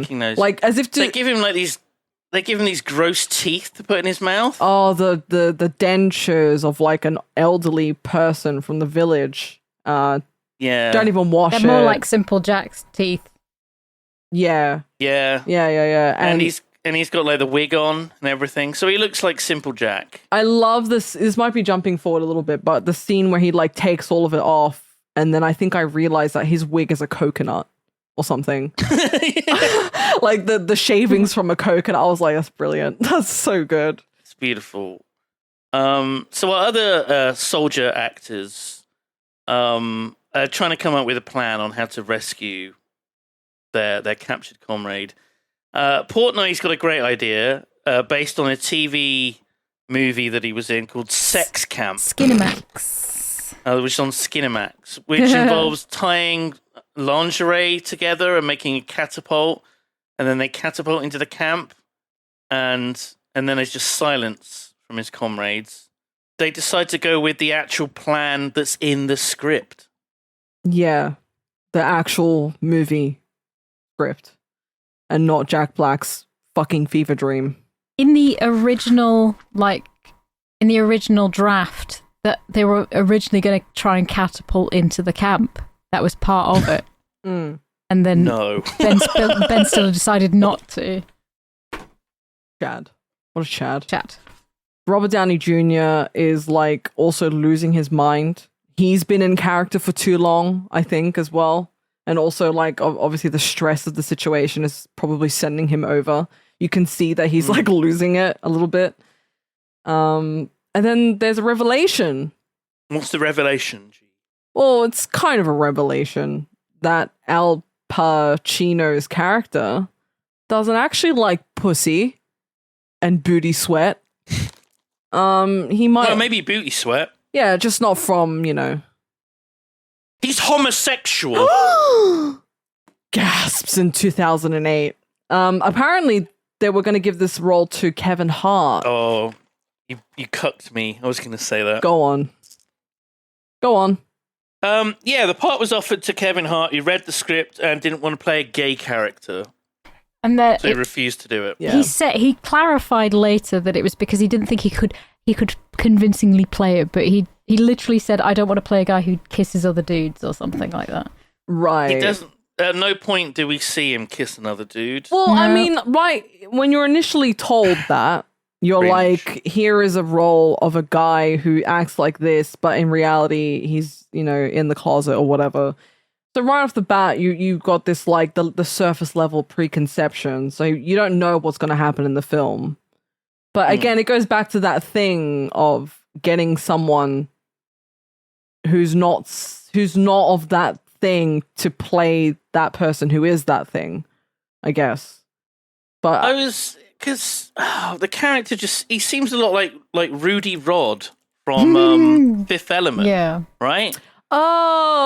Chris Tucker's character in... Chris Tucker. Yeah. It felt like it should have been Chris Tucker in that role as Al Pacino. He would have been brilliant, actually. But I do like the guy who played Al Pacino's character. I think he worked really well. I think that Yeah. Chris Tucker might have overplayed it because Chris Tucker is a very big probably. He character. is. But I do love Chris Yeah. Tucker in those roles, though. He's brilliant at him. That loud mouth, you know, over the top stereotype, I guess. So what? Portnoy is... Sorry, I was... Yeah. Sophie, what... I was going to say, like, what do you want? What you want? What you want, woman? I want the weather to turn down a bit. Oh, to be God, that'd be honest. nice. Like the Peck. Did you say that Peck has gone to Les Yes, yeah. Yeah. to talk, and you think, oh, the bad guys are going to help, but then they say they're gonna kill him. Yes. Gasp. And then, so what's the plan? What do they do? And also, would you trade your best friend's life for a plane? No. No? What am I going to do with a plane? It'd be your Sell it? new best friend. Oh. Just draw a face on it. Be like, hello. I love you, Airbus. Hello. Well, the name love would you, be Airbus. appropriate. You'd call it the Speedman, I guess, right? Ah. Replace. I mean, it'd be great if you had like a boat because then you could call it the tugboat. that's true. Damn, that's good. Oh my That's God, we're good. both Have a on the yacht called same the tugboat. wavelength here. I mean, I get it. But Matthew McConaughey's character is not having it, I don't think. It seems like he's having it. It seems like Well, he's I mean, sort of convinced. There is a point later when he's got like two magazines, one with his client Speedman on, and the other one, the G5 private jet airliner magazine. Yeah. And he's like making a decision on what to do. So Yeah. what's the plan that they do to get Ben Stiller out? Okay, so they decide to go with the plan that's in the script. The wet offensive, apparently it's called. Which basically means they have to attack the camp. But someone has to go in disguise as sort of like A distraction. a distraction, I guess. Mm-hmm. It's at this point that Portnoy doesn't want to go. He wants to be tied to a tree whilst he's going through cold turkey. And he's saying things like, you know, tie me to that tree. And if I say, it's okay, I'm fine now, let me go, just don't listen to me. Just for the rest of the night, just leave me tied to the tree. And when Al Pacino accidentally sort of comes out, Lazarus, first of all, replies with, hey, everyone's gay once in a while, it's Hollywood. And then Portnoy says very explicitly that he would suck Al Pacino's dick, about cradling the balls, stroking the shaft. And taking goes down that sweet gravy. I was... Oh my Yeah, God. it was very, very visceral description. And I was just Good Lord. creasing. I'm like, Jesus, that is such a description. He's like, but I'm not gay. I'm not gay. He's very adamant about it. What was the guy's they name? just leave him. Larry? Lance? Lance? Yeah. And we'll get to that bit at the end. Nance. yeah. Hee-hee. Oh God, yeah. So they come up with a plan to go and get Ben Stiller's character out. It involves Lazarus using his perfect Mandarin to disguise himself as a farmer from the region. They're not sure where they are. It could be Myanmar, it could be Laos, somewhere. Because they are lost. And he goes, he sort of like wraps his face up a bit, but like he's not. You can tell that he's not black at that point. Yeah. Around his eyes is clearly white. Yeah, and his hands are white. Yeah, very odd. And I said, well, it's still racist because Still racist. Yeah. he's making up words and he's just saying words in a Chinese accent. It's so he's speaking perfect Mandarin. Booth. it's Perfect Mandarin. They understand every word he says. And then he's doing it in his African American voice. Yeah. No, is he? Yeah. He is. Yeah. Oh, I had no idea because Robert Downey Jr. I assume American man playing an Australian man, playing an African American man, playing a Chinese man. He's just a dude playing a dude. Playing a dude. So yeah, again, it's just insanity, and it's supposed to be insane. Yeah. Because at one point, was it insinuating that he was someone who was Chinese at one point or something? Because he said he'd learned the language for something, but I forget. Maybe he did. Yeah.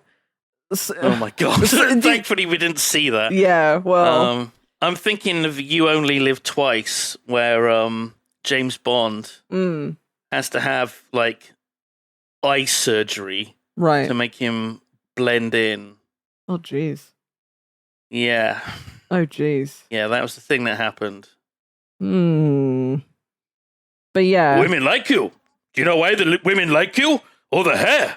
They find it very sexual. Jesus Christ. Like in Star Trek, where they have to like disguise themselves as Romulans, so they have to get surgery. Yeah, it's basically that, but racist. Yeah. Oh God. So anyway, the plan's going great. Lazarus is disguised as a Chinese farmer. He's got Portnoy as like his prisoner that he's handing over to the camp. Al Pacino has managed to rescue McBride and Four Leaf. It's all going really great until it doesn't. They sniff a rat. I think Lazarus accidentally lets slip that he's not a farmer, or he's not a rice farmer, he's a poppy farmer. Yeah. Like his story changes and they stop believing him.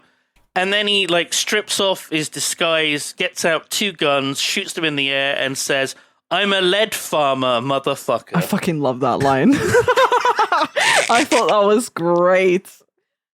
Insane shit. Insane shit. Apart from that, the plan's going great. They managed to capture the drug lord Tran, the 12-year-old boy. Yeah. The lads are all rescued. McBride's got his hands on his explosives, which are real explosives as well as being prop explosives. There's actually no difference between them. Yeah, they're all just explosives. Very real. But he's like, oh my God, trained to be a pyrotechnic. You know what we fucking missed? We missed Speedman after he performs Simple Jack. Yeah. A little boy comes up to him and hands him an Oscar made of twigs. Oh, yeah, I forgot about that. And Speedman decides to adopt the little boy and he calls him Half Squat. Which is like Short Round, I think. Oh, I think that's what he's doing, like the Indiana Jones thing, right? Maybe? Yeah. I'm going to call you Half Squat and you can call me Papa. There's another Indiana Jones reference when Portnoy is in the camp and he finds a big pile of cocaine. Oh. and it's under a light. The way it's lit. Yeah, like the idol. And he's like grabbing it. Yeah, it's like glowing and stuff. Oh god. Yeah. That's coming up. Portnoy gets into a fight with maybe it's Tran or a different kid. I'm not sure. No, he's getting his ass kicked by this little kid anyway. Until he tackles him straight through a wall, revealing the giant pile of the pure heroin. And he's just eyeing it up, and he does the Indiana Jones with the idol thing, and he then gets into sort of a slightly emotional moment where he's upset and he just wants to do drugs because no one like enjoys his art. They just see him as like a guy who makes fart jokes, and that's the only thing they laugh at. Yeah. And then 2 armed guards walk in. He farts out of fear, which makes them laugh. At that point, he goes apeshit. He grabs 2 handfuls of heroin and smears it in their faces. And then he says, they'll be out for 16 hours. We gotta hurry. We only have 16 hours before they wake up. We better hurry. Yeah, it's very specific. Like, heroin addict. He knows. And then Richard D. James's character, he's sort of like coming round to not... He's like, the dudes are emerging. Basically, like he's not. What are you calling? I think Robert Downey Jr.? I think she said RDJ. Yeah, yeah, which is what people do. It's just so quicker. I'm like a dog. It's not if you Richard, spell things out, it's not I don't Richard understand. D. James, aka Aphex Twin. It's Robert Downey Jr. Right. I'm wearing an Aphex Twin T-shirt right now as well. It's a long name. Wow. You gotta. It's sometimes easier to just abbreviate it. And we've just nixed all that time because I explained it. Yeah, sorry. So he's like, he takes off his wig, and he's like, he's like coming around to the term that he's not a black guy, and he is Australian. Yeah, I think. Yeah, he's Australian, which is so funny. He says the line, "I'm a dude playing a dude disguised as another dude." Yep. And then someone else says, "You a dude that don't know what dude he is." And then Speedman says, "Or are you a dude who has no idea what dude he is and claims to know what dude he is by playing other dudes?" Then he says, "I know what dude I am." And then that's when the makeup and everything comes off. He removes the wig, the beard, the contacts, and he's like saying each of the roles he's previously played. Like, "I'm not Father O'Malley." He does all the different accents. Yeah, so as he comes back to being himself. Again, it's clearly making fun of that thing that, they just get. It's a good moment. It is a good moment. I love it. He's so into, like, method actors are so into their roles, they have to, like, shed the roles to get back to the person underneath. Exactly. And now he's back to being Kirk Lazarus for real now. Yeah, which, Robert Downey Jr. is not Australian and he's still acting. It's the joke. It's the fucking joke. What? It's crazy. I did write at one point, because I hadn't seen this film in a long time, and I think I put at some point, like, Ben Stiller's character is he's gonna have, like, Stockholm Syndrome. He's gonna not want to leave because they love him. Oh, yeah. Yeah, I don't remember where in the film I put that, but I just thought, he's gonna love it. He's gonna want to stay. He's not gonna want to leave. He's gonna think this is like his place, because she called it. Because back home, he was obviously mocked, and they weren't taking. He didn't get an Oscar. He didn't get an Oscar. He's got a family. Yeah. He doesn't have awards. No one likes him. His career's going down. Exactly. So this was going to be his place, because they actually respect. I do 5 shows a day here. Like they want to see him. They can't get enough of him. So I just thought that was brilliant. Like, he was so far down the rabbit hole that they had to like try and pull him out of it. And Robert Downey Jr.'s character was like, "I ain't reprogramming a VCR," as if to say, like, this is complicated, like, I need time to do this. He's trying to draw him back. He's in too deep. VCRs are really complicated to program. Well, there you go. And I've got like fucking 7 of them, and I can't work them out. Christ. Get a TiVo. Get a TiVo. So Kirk Lazarus is back to being himself, and they just need Speedman to get his shit together. They ask if he's okay, and he says, "I'm a rooster illusion." And they're like, "Fuck it, we're just going." Yeah, we're going. We're going to get him out of here. Because he's And just now we too have the far escape. gone. The escape scene mirrors the scene at the beginning of the film within a film.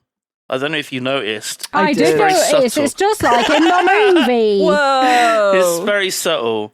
They're escaping. Somehow they have like an ATV. Is it an ATV? Yeah. A Jeep thing? Yeah. But Tran's got a rocket launcher and blows it up. Speedman comes to. He manages to get his shit together. He leads his men. They get on their way to the chopper, but then that's when he realizes that his new life belongs at the camp where they actually appreciate him, where he's got a son, half squat. He needs to go back to his son. The chopper's just about to take off. No, you forgot. You forgot. Tell him what happened here. What did happen here? As if to say, like, what did happen here? What the fuck happened here? Like, what do you want me to say? Oh, I love that. So he walks back over the bridge that they crossed towards the camp, and then immediately comes running back, shouting, "I was wrong! I was wrong! Blow the bridge! Blow the Half fucking Scott bridge!" is there stabbing him. In the, Half Scott is on his back, Like- stabbing him. like a gremlin just like latched on, and it was violent. Like, it looked awful. It's so good. Yeah. Speedman just grabs the kid and throws him off the bridge. Oh. That then I didn't blows up. expect that. I did not expect Half Squat stabbing him in the back and the CGI blood. And he was, Oh, yeah. It was fantastic. beautiful. It was great. So the bridge blows up. We have a special shot of Half Squat still alive, so we know that the child wasn't killed. Yeah, he survives. Which I thought was good. He looks very grumpy. He's like crossing his arms. yeah. Not happy. What Yeah. a good little actor he was. He was great. He's great. Speedman is still alive, but he collapses down, much like, in character he did at the start of the film. Oh, the Lazarus is standing over him. dramatic. Lazarus is like, "Cover me, I'm going back to him." And the guy's Sandusky's like, "Cover him with what?" They've all got fake guns. Like, what? Yeah, we can't help What you are they here, gonna bro. do? We can't help you. Speedman says, "I can't feel my legs." And Lazarus says, "No, they're in a puddle, mate. See?"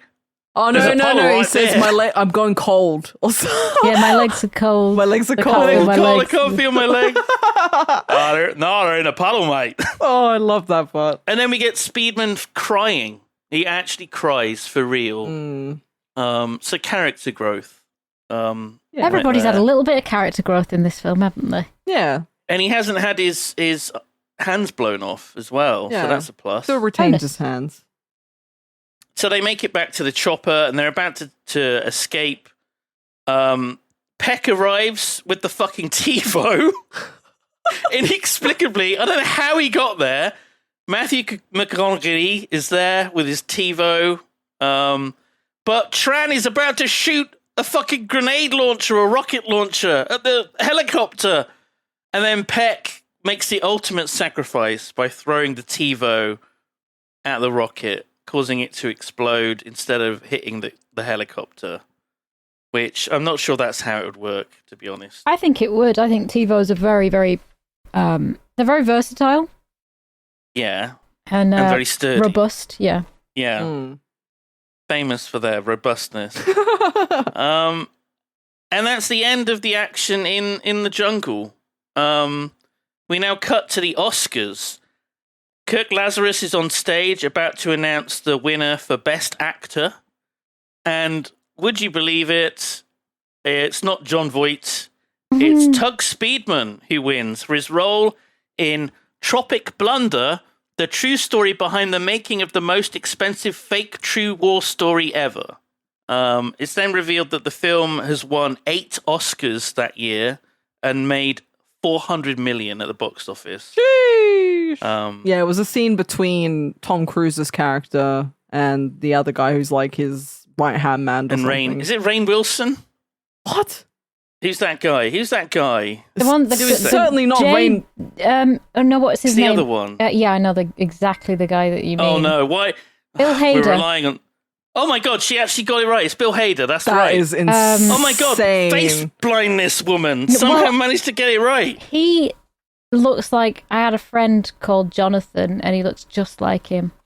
Right. As long as I've got a friend that I've like looked at quite a lot, I can recognize things. He plays in a show that like a lot of people seem to like. I haven't seen it myself. It's called Barry, I think, but it's pretty Barry. Yeah, which is the worst name for a TV series I've ever heard in my life. It's impressive. Yeah, it's like very very vanilla sounding, but apparently it's like quite well regarded. But it's about like a hitman and shit. So yeah.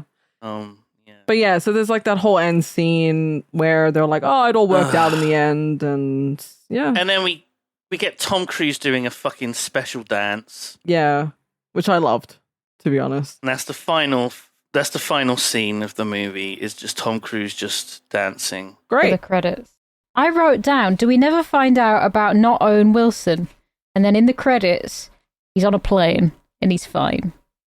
Hooray! And he's also Matthew McConaughey because it says his name right there when it shows him in the credits. I was like, Owen Wilson was actually in it in the end, but we missed the very important scene where the guy Al Pacino has guns pointed to like ARs, whatever, pointed at the soldiers on the ground, and he's like, "Oh, I'm Al Pacino," and booty sweat, and he's talking to them about his like his brand, his image, and the pyrotechnic guy is like, "That's not your demographic, dude," from a Heidi vantage point. And he's like, I'm Al Pacino, and the guy on the ground was like, "You're not the you're not the real Al Pacino. You're the fake Al Pacino."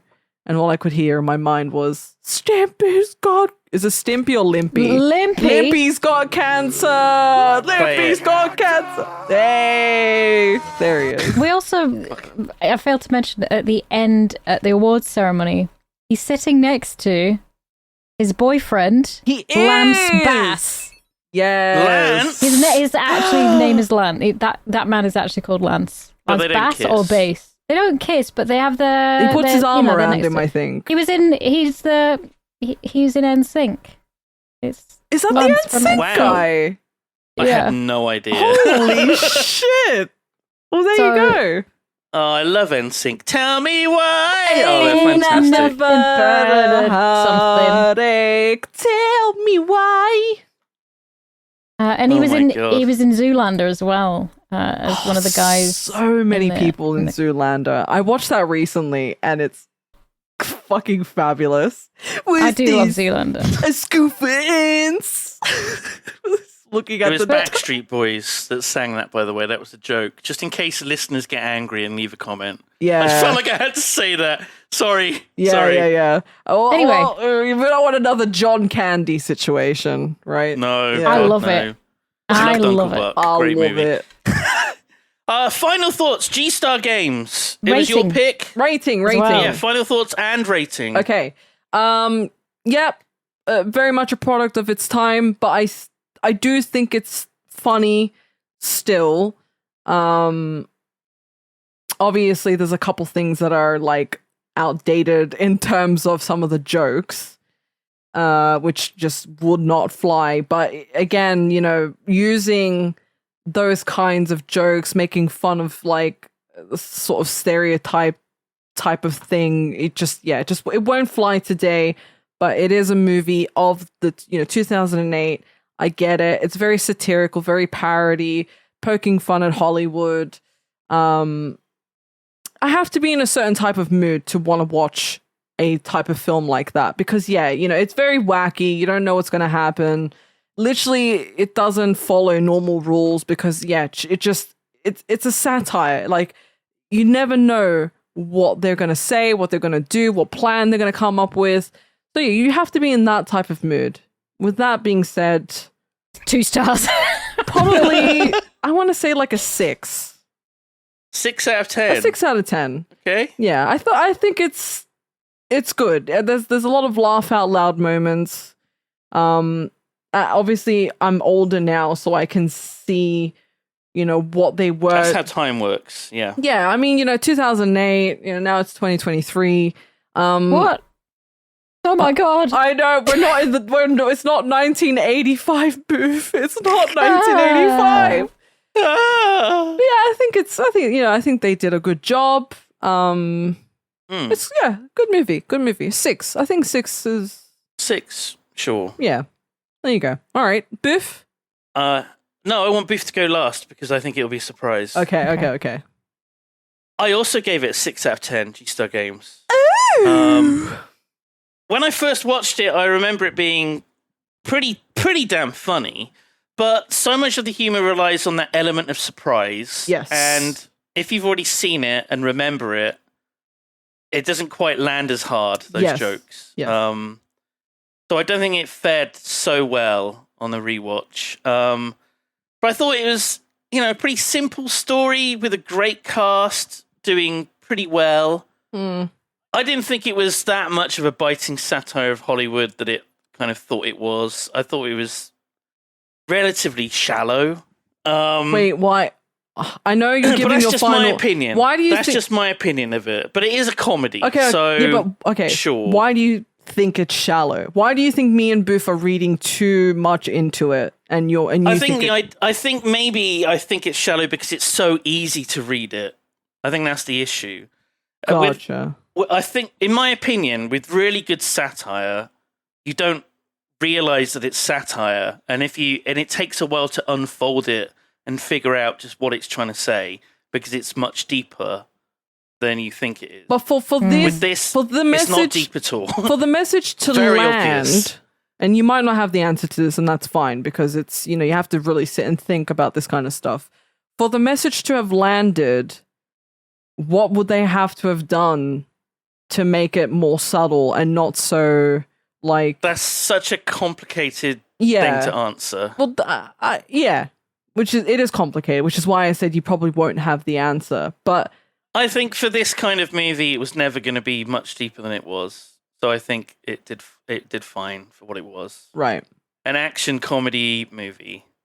Yeah, it's making fun of Hollywood, making fun of actors who take themselves too seriously, who do these kinds of like grueling war movies. In this case, who go to a boot camp and they're like, "Whoa, it's almost as difficult as being a soldier." I want a movie that when people who are stupid watch, they don't understand that it's a satire. And I don't think anyone could watch this movie and not realize. There's a lot of people I know who that watch. sounds stupid. Well, clearly there is people who watch it and don't understand because a lot of people miss the point of a lot of I think they just don't accept that as an excuse for blackface, for example. Right. Yeah. They don't accept it Which- under any circumstances without, in Yeah. any context. Yeah. I And mean, the context is everything with something like this. context is everything in any circumstance, right? Context is very important. But yes, okay, Yeah. I can understand that and I respect it. So yeah, 6 out of 10. Maybe the first time I watched it, I would have given it like an 8 out of 10 or something. Yeah. So I think at the time I really liked it. But now, 6 out of 10, still quite funny. Sure. Okay. Booth, I want to hear your final thoughts and rating. Mhm. I'm excited. So, I think it is shallow, but it wouldn't have worked if it didn't have that underlying sort of parody about it. It wouldn't have been a good film if it weren't parodying a bunch of shit at the time. And it is very of its time, and it's fine, and it's a Ben Stiller movie. They're all very, very similar, especially around that time.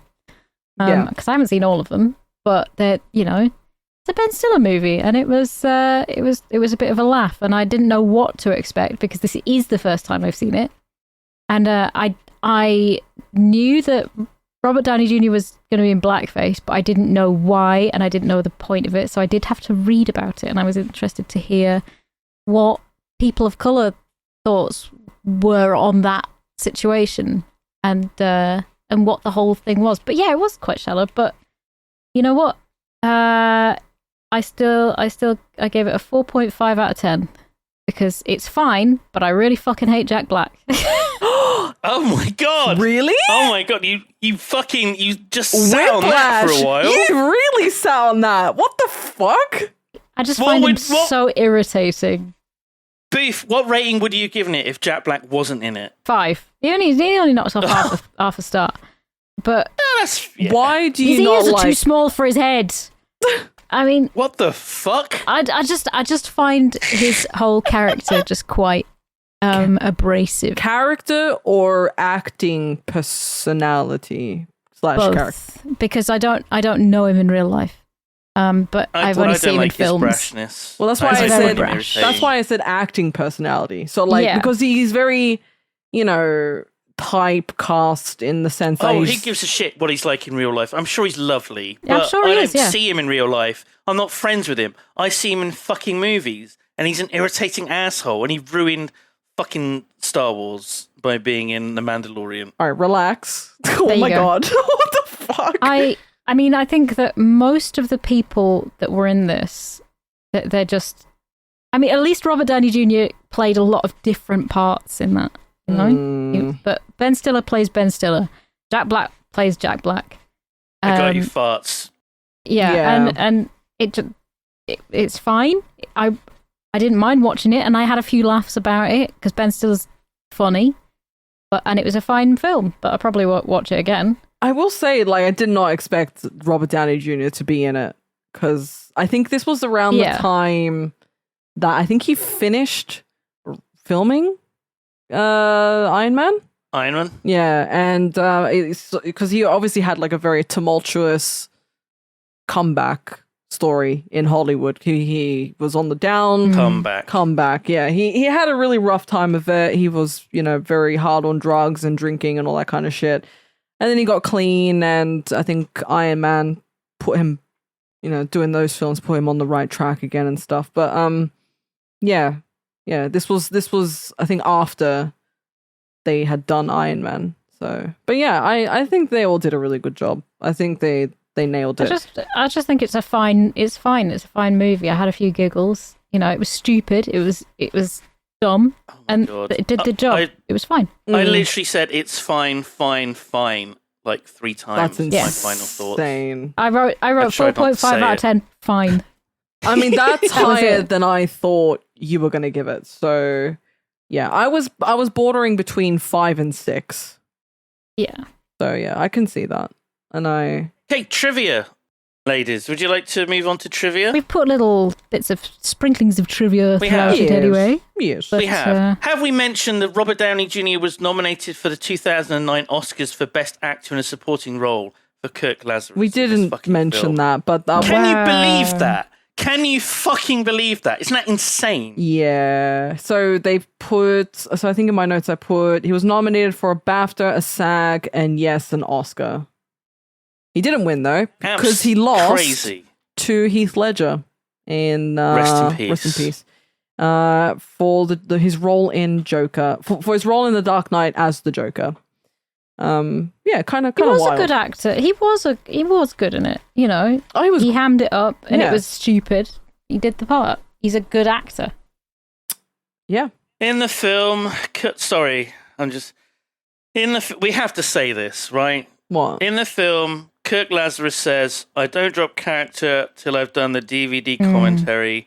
When recording the audio commentary for the home release, Robert Downey Jr. actually spends the entire commentary in character as Sergeant Osiris. There we go. We had to say that. He goes through all of, when he does the commentary as Lazarus, when he's playing Lazarus as well. Yeah. Whatever character's on screen. On screen, yeah. So it does move around a bit. So it's good. The water buffalo. The water buffalo that Portnoy was strapped to turned out to be pregnant. Whoa! The cast and crew found out when they came to set one morning, and she was nursing a little calf. Oh, cute. Oh. So that's nice, isn't it? Yeah. So the guy that Les Goodman was supposed to be based on was actually one of the producers. Of this film. Stuart Cornfeld, yep. Wow. Oh no. Oh no. Did he have massive hands as well? Probably. I mean, the picture doesn't show his hands, but I think they had like cut a deal, or like there was some sort of falling out with him after the fact or before the. I don't remember, but something happened. Was he upset at Tom Cruise or? I don't know. I was watching like a review or something, and they'd sort of mentioned it, but I just whatever. Sure. Okay. Sure, big bad Hollywood exec, like dime a dozen, whatever. Like, it's not the most surprising thing, and the whole thing is a poking fun at Hollywood, so it's not that deep, I guess. They wanted to get Keanu as the main actor. What? Yeah, Ben Stiller wanted Keanu Reeves to be As Speedman? Yeah. Oh my god. But I don't. that would have not worked at all. That would not have worked. No. But then No. Ben Stiller went in. So I think Ben Stiller and it was Justin Theroux who wrote it? Yeah, who wrote it, which I found kind of surprising because Justin Theroux doesn't really strike me as. Are you thinking of Louis Theroux? No, but I weirdly know His the cousin distinction. or something? Are they cousins? I think they're related. I think they are related. Really? Might be wrong. Let me know in the comments. I just remember Justin Theroux in one of the Charlie's Angels films, playing a really unconvincing Irishman. He was. Oh god. Yeah, he was. Wait, what is he? Is he? Don't say he's Irish. Is he Irish? Is he American? Yeah, he's Irish.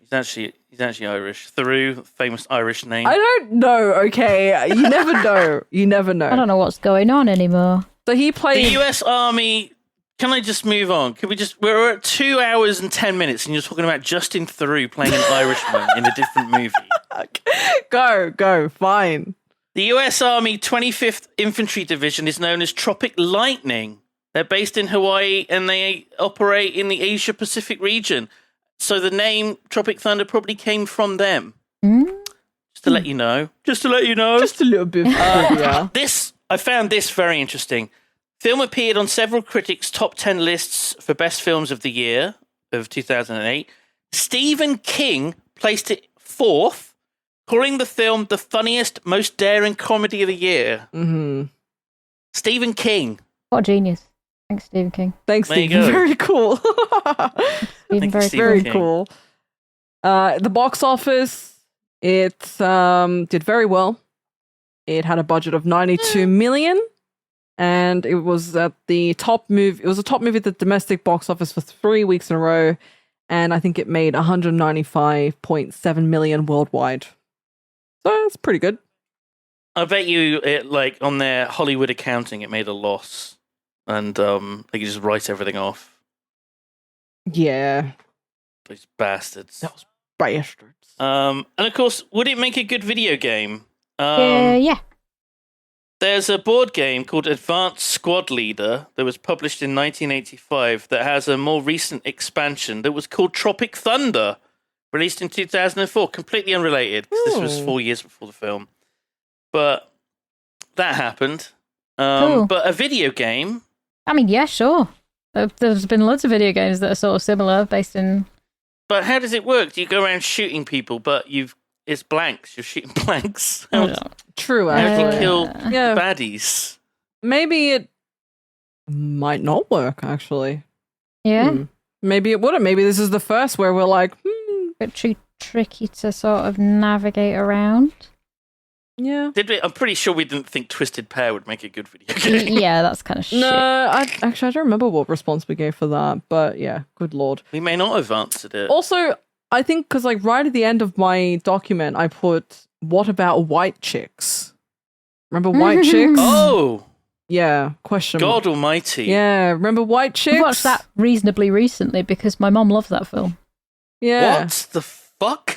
It's such a Can't- fever dream of a film. Fucking It's can't. it's I quite like insane. it. I think it's quite stupid and funny and daft and Yeah, it's hilarious. It's got so many cracking like one-liners in it, like that people say today. So yeah, it's a couple of African American men, and they have white prosthetics on, and they're pretending to be white women. And I think it's funny. Spot on. Yeah, it's spot on and it's hilarious. But yeah, had that right at the end. Okay. Right. Our lists. I've replaced mine. Obviously, I had to replace this one. So okay. I've put. What have you replaced it with? The Lara Croft, the Tomb Raider with Angelina Jolie. Oh, the first one. Yes. Oh yeah. Chris Barry's fantastic in it. Very funny. I haven't seen it, so that'll be exciting. Oh, that's gonna be great. You're in for a treat. What a treat that is. 2001. Mm-hmm. What the fuck? Don't you feel old? No. Don't you feel old? Oh, I do. Yeah. I do. Yep. Booth, have you changed anything on your list, or is it just perfect the way it is? It's always been perfect, and it remains to be perfect. It's been 5 or 6 weeks since we've had a Booth film. We're overdue. Has it? What? Bloody hell. Surely not. No. Sorry, but that's just the way it is. It has been that long. Twisted Pair was the last one. That was forever ago. Oh my god. Yeah, that's true. Actually, I'm right. okay. Sure. Right. So first of all, we rolled to see what number on each of our lists to narrow it down to one film on each of our lists. 4. Ooh. So that is Who Killed Captain Alex, Rambo: First Blood, or American Movie. Oh, interesting. Oh my god. Okay. All right. Now, Can you imagine if it's Rambo after this film? Good. I so fucking hope it's Captain Alex. I'd like Captain Alex. A 1 or 2 is Captain Alex. A 3 or 4 is Rambo: First Blood. 5 or 6 is American Movie. And the winning film is it's a 4. It's G-Star Games. Of course. Rambo: First Blood. After watching Tropic Thunder. Of course. Like, what the fuck is going on with this dice? It's fucking insane. There was actually a reference to Rambo in Tropic Thunder as well when, which guy was it? Robert Downey Jr. was saying you look like Rambo, but not in the first one where he was a little bit puffy. He was in the second one where he was ripped. Yeah, where he was saying you look really ripped and you got into good shape for this and stuff. Yeah. I remember that. Oh my god. What other chances? Well, gee, you've had 2 in a row now. Yeah, I'm locked out. So next week you won't be rolling. I'm fine with that. I'm not mad because I hate it when it's like sequential like that. It really rubs me the wrong way. But the dice is God. So the dice have spoken. So we will be watching. You gotta watch Rambo: First Blood. That's me being the dice. Yep, that's what the dice sounds like. I sound like Mickey Mouse. He's weird. Don't forget to support us at patreon.com/yompcast. £10 level, you get an episode a week early. Plus bonus episodes once a month. Oh, Jesus Christ. Yeah. For those of you who may not have known, we do have a Patreon. It's called YOMPcast. There's 3 tiers. First tier is you get access to like behind the scenes stuff, like notes, Booth's notes, Simon's notes, list of movies, that kind of stuff. Middle tier, you get early access to the next week's episode, the following week's episode. You get a bonus episode as well, and But gee, where do I go to get all this? Don't know. Is it Patreon? Shall I try and pronounce it properly? Patreon.com/yompcast. Yes, sir. That is correct. Patreon.com/yompcast. And the last... We're so good at this. Oh, we're great. We're so professional. And the final tier is the Giga Yompa, which you get all of the previous perks, but you get a cheeky little shout out at the end of every episode, which is a nice little added touch. But yeah, it's a nice little added bit of support for us. If you obviously like the podcast and you want some extra content and you just want to support, but we appreciate it. We really do. And we've been having a great time doing this. And we hope you guys have been having the best time watching films. Yes. We're just boiling to death. We are. We're hot. We're all hot. We're melting. Miserable. It's a heat wave and we're melting. But we hope you guys enjoyed this episode of YOMP. where we watched Tropic Thunder. Tune in next week where we would have watched and we will be talking about Rambo First Blood. Bye! Bye! Hello, thank you for listening to this episode of YOMP, and as always, thank you so much to our Giga Yompers, our executive producers, who are Sleepy Deej, Cara Jackson, Scott, Kyle, Cornelius Vander, I Am a Robot, Luck, and Enki. If you want to get your name at the end, you can always subscribe to us on Patreon at the Giga Yomper tier, but we have all sorts of other goodies like notes and early episodes as well, and bonus episodes you can enjoy. Thank you so much, and we'll see you next week.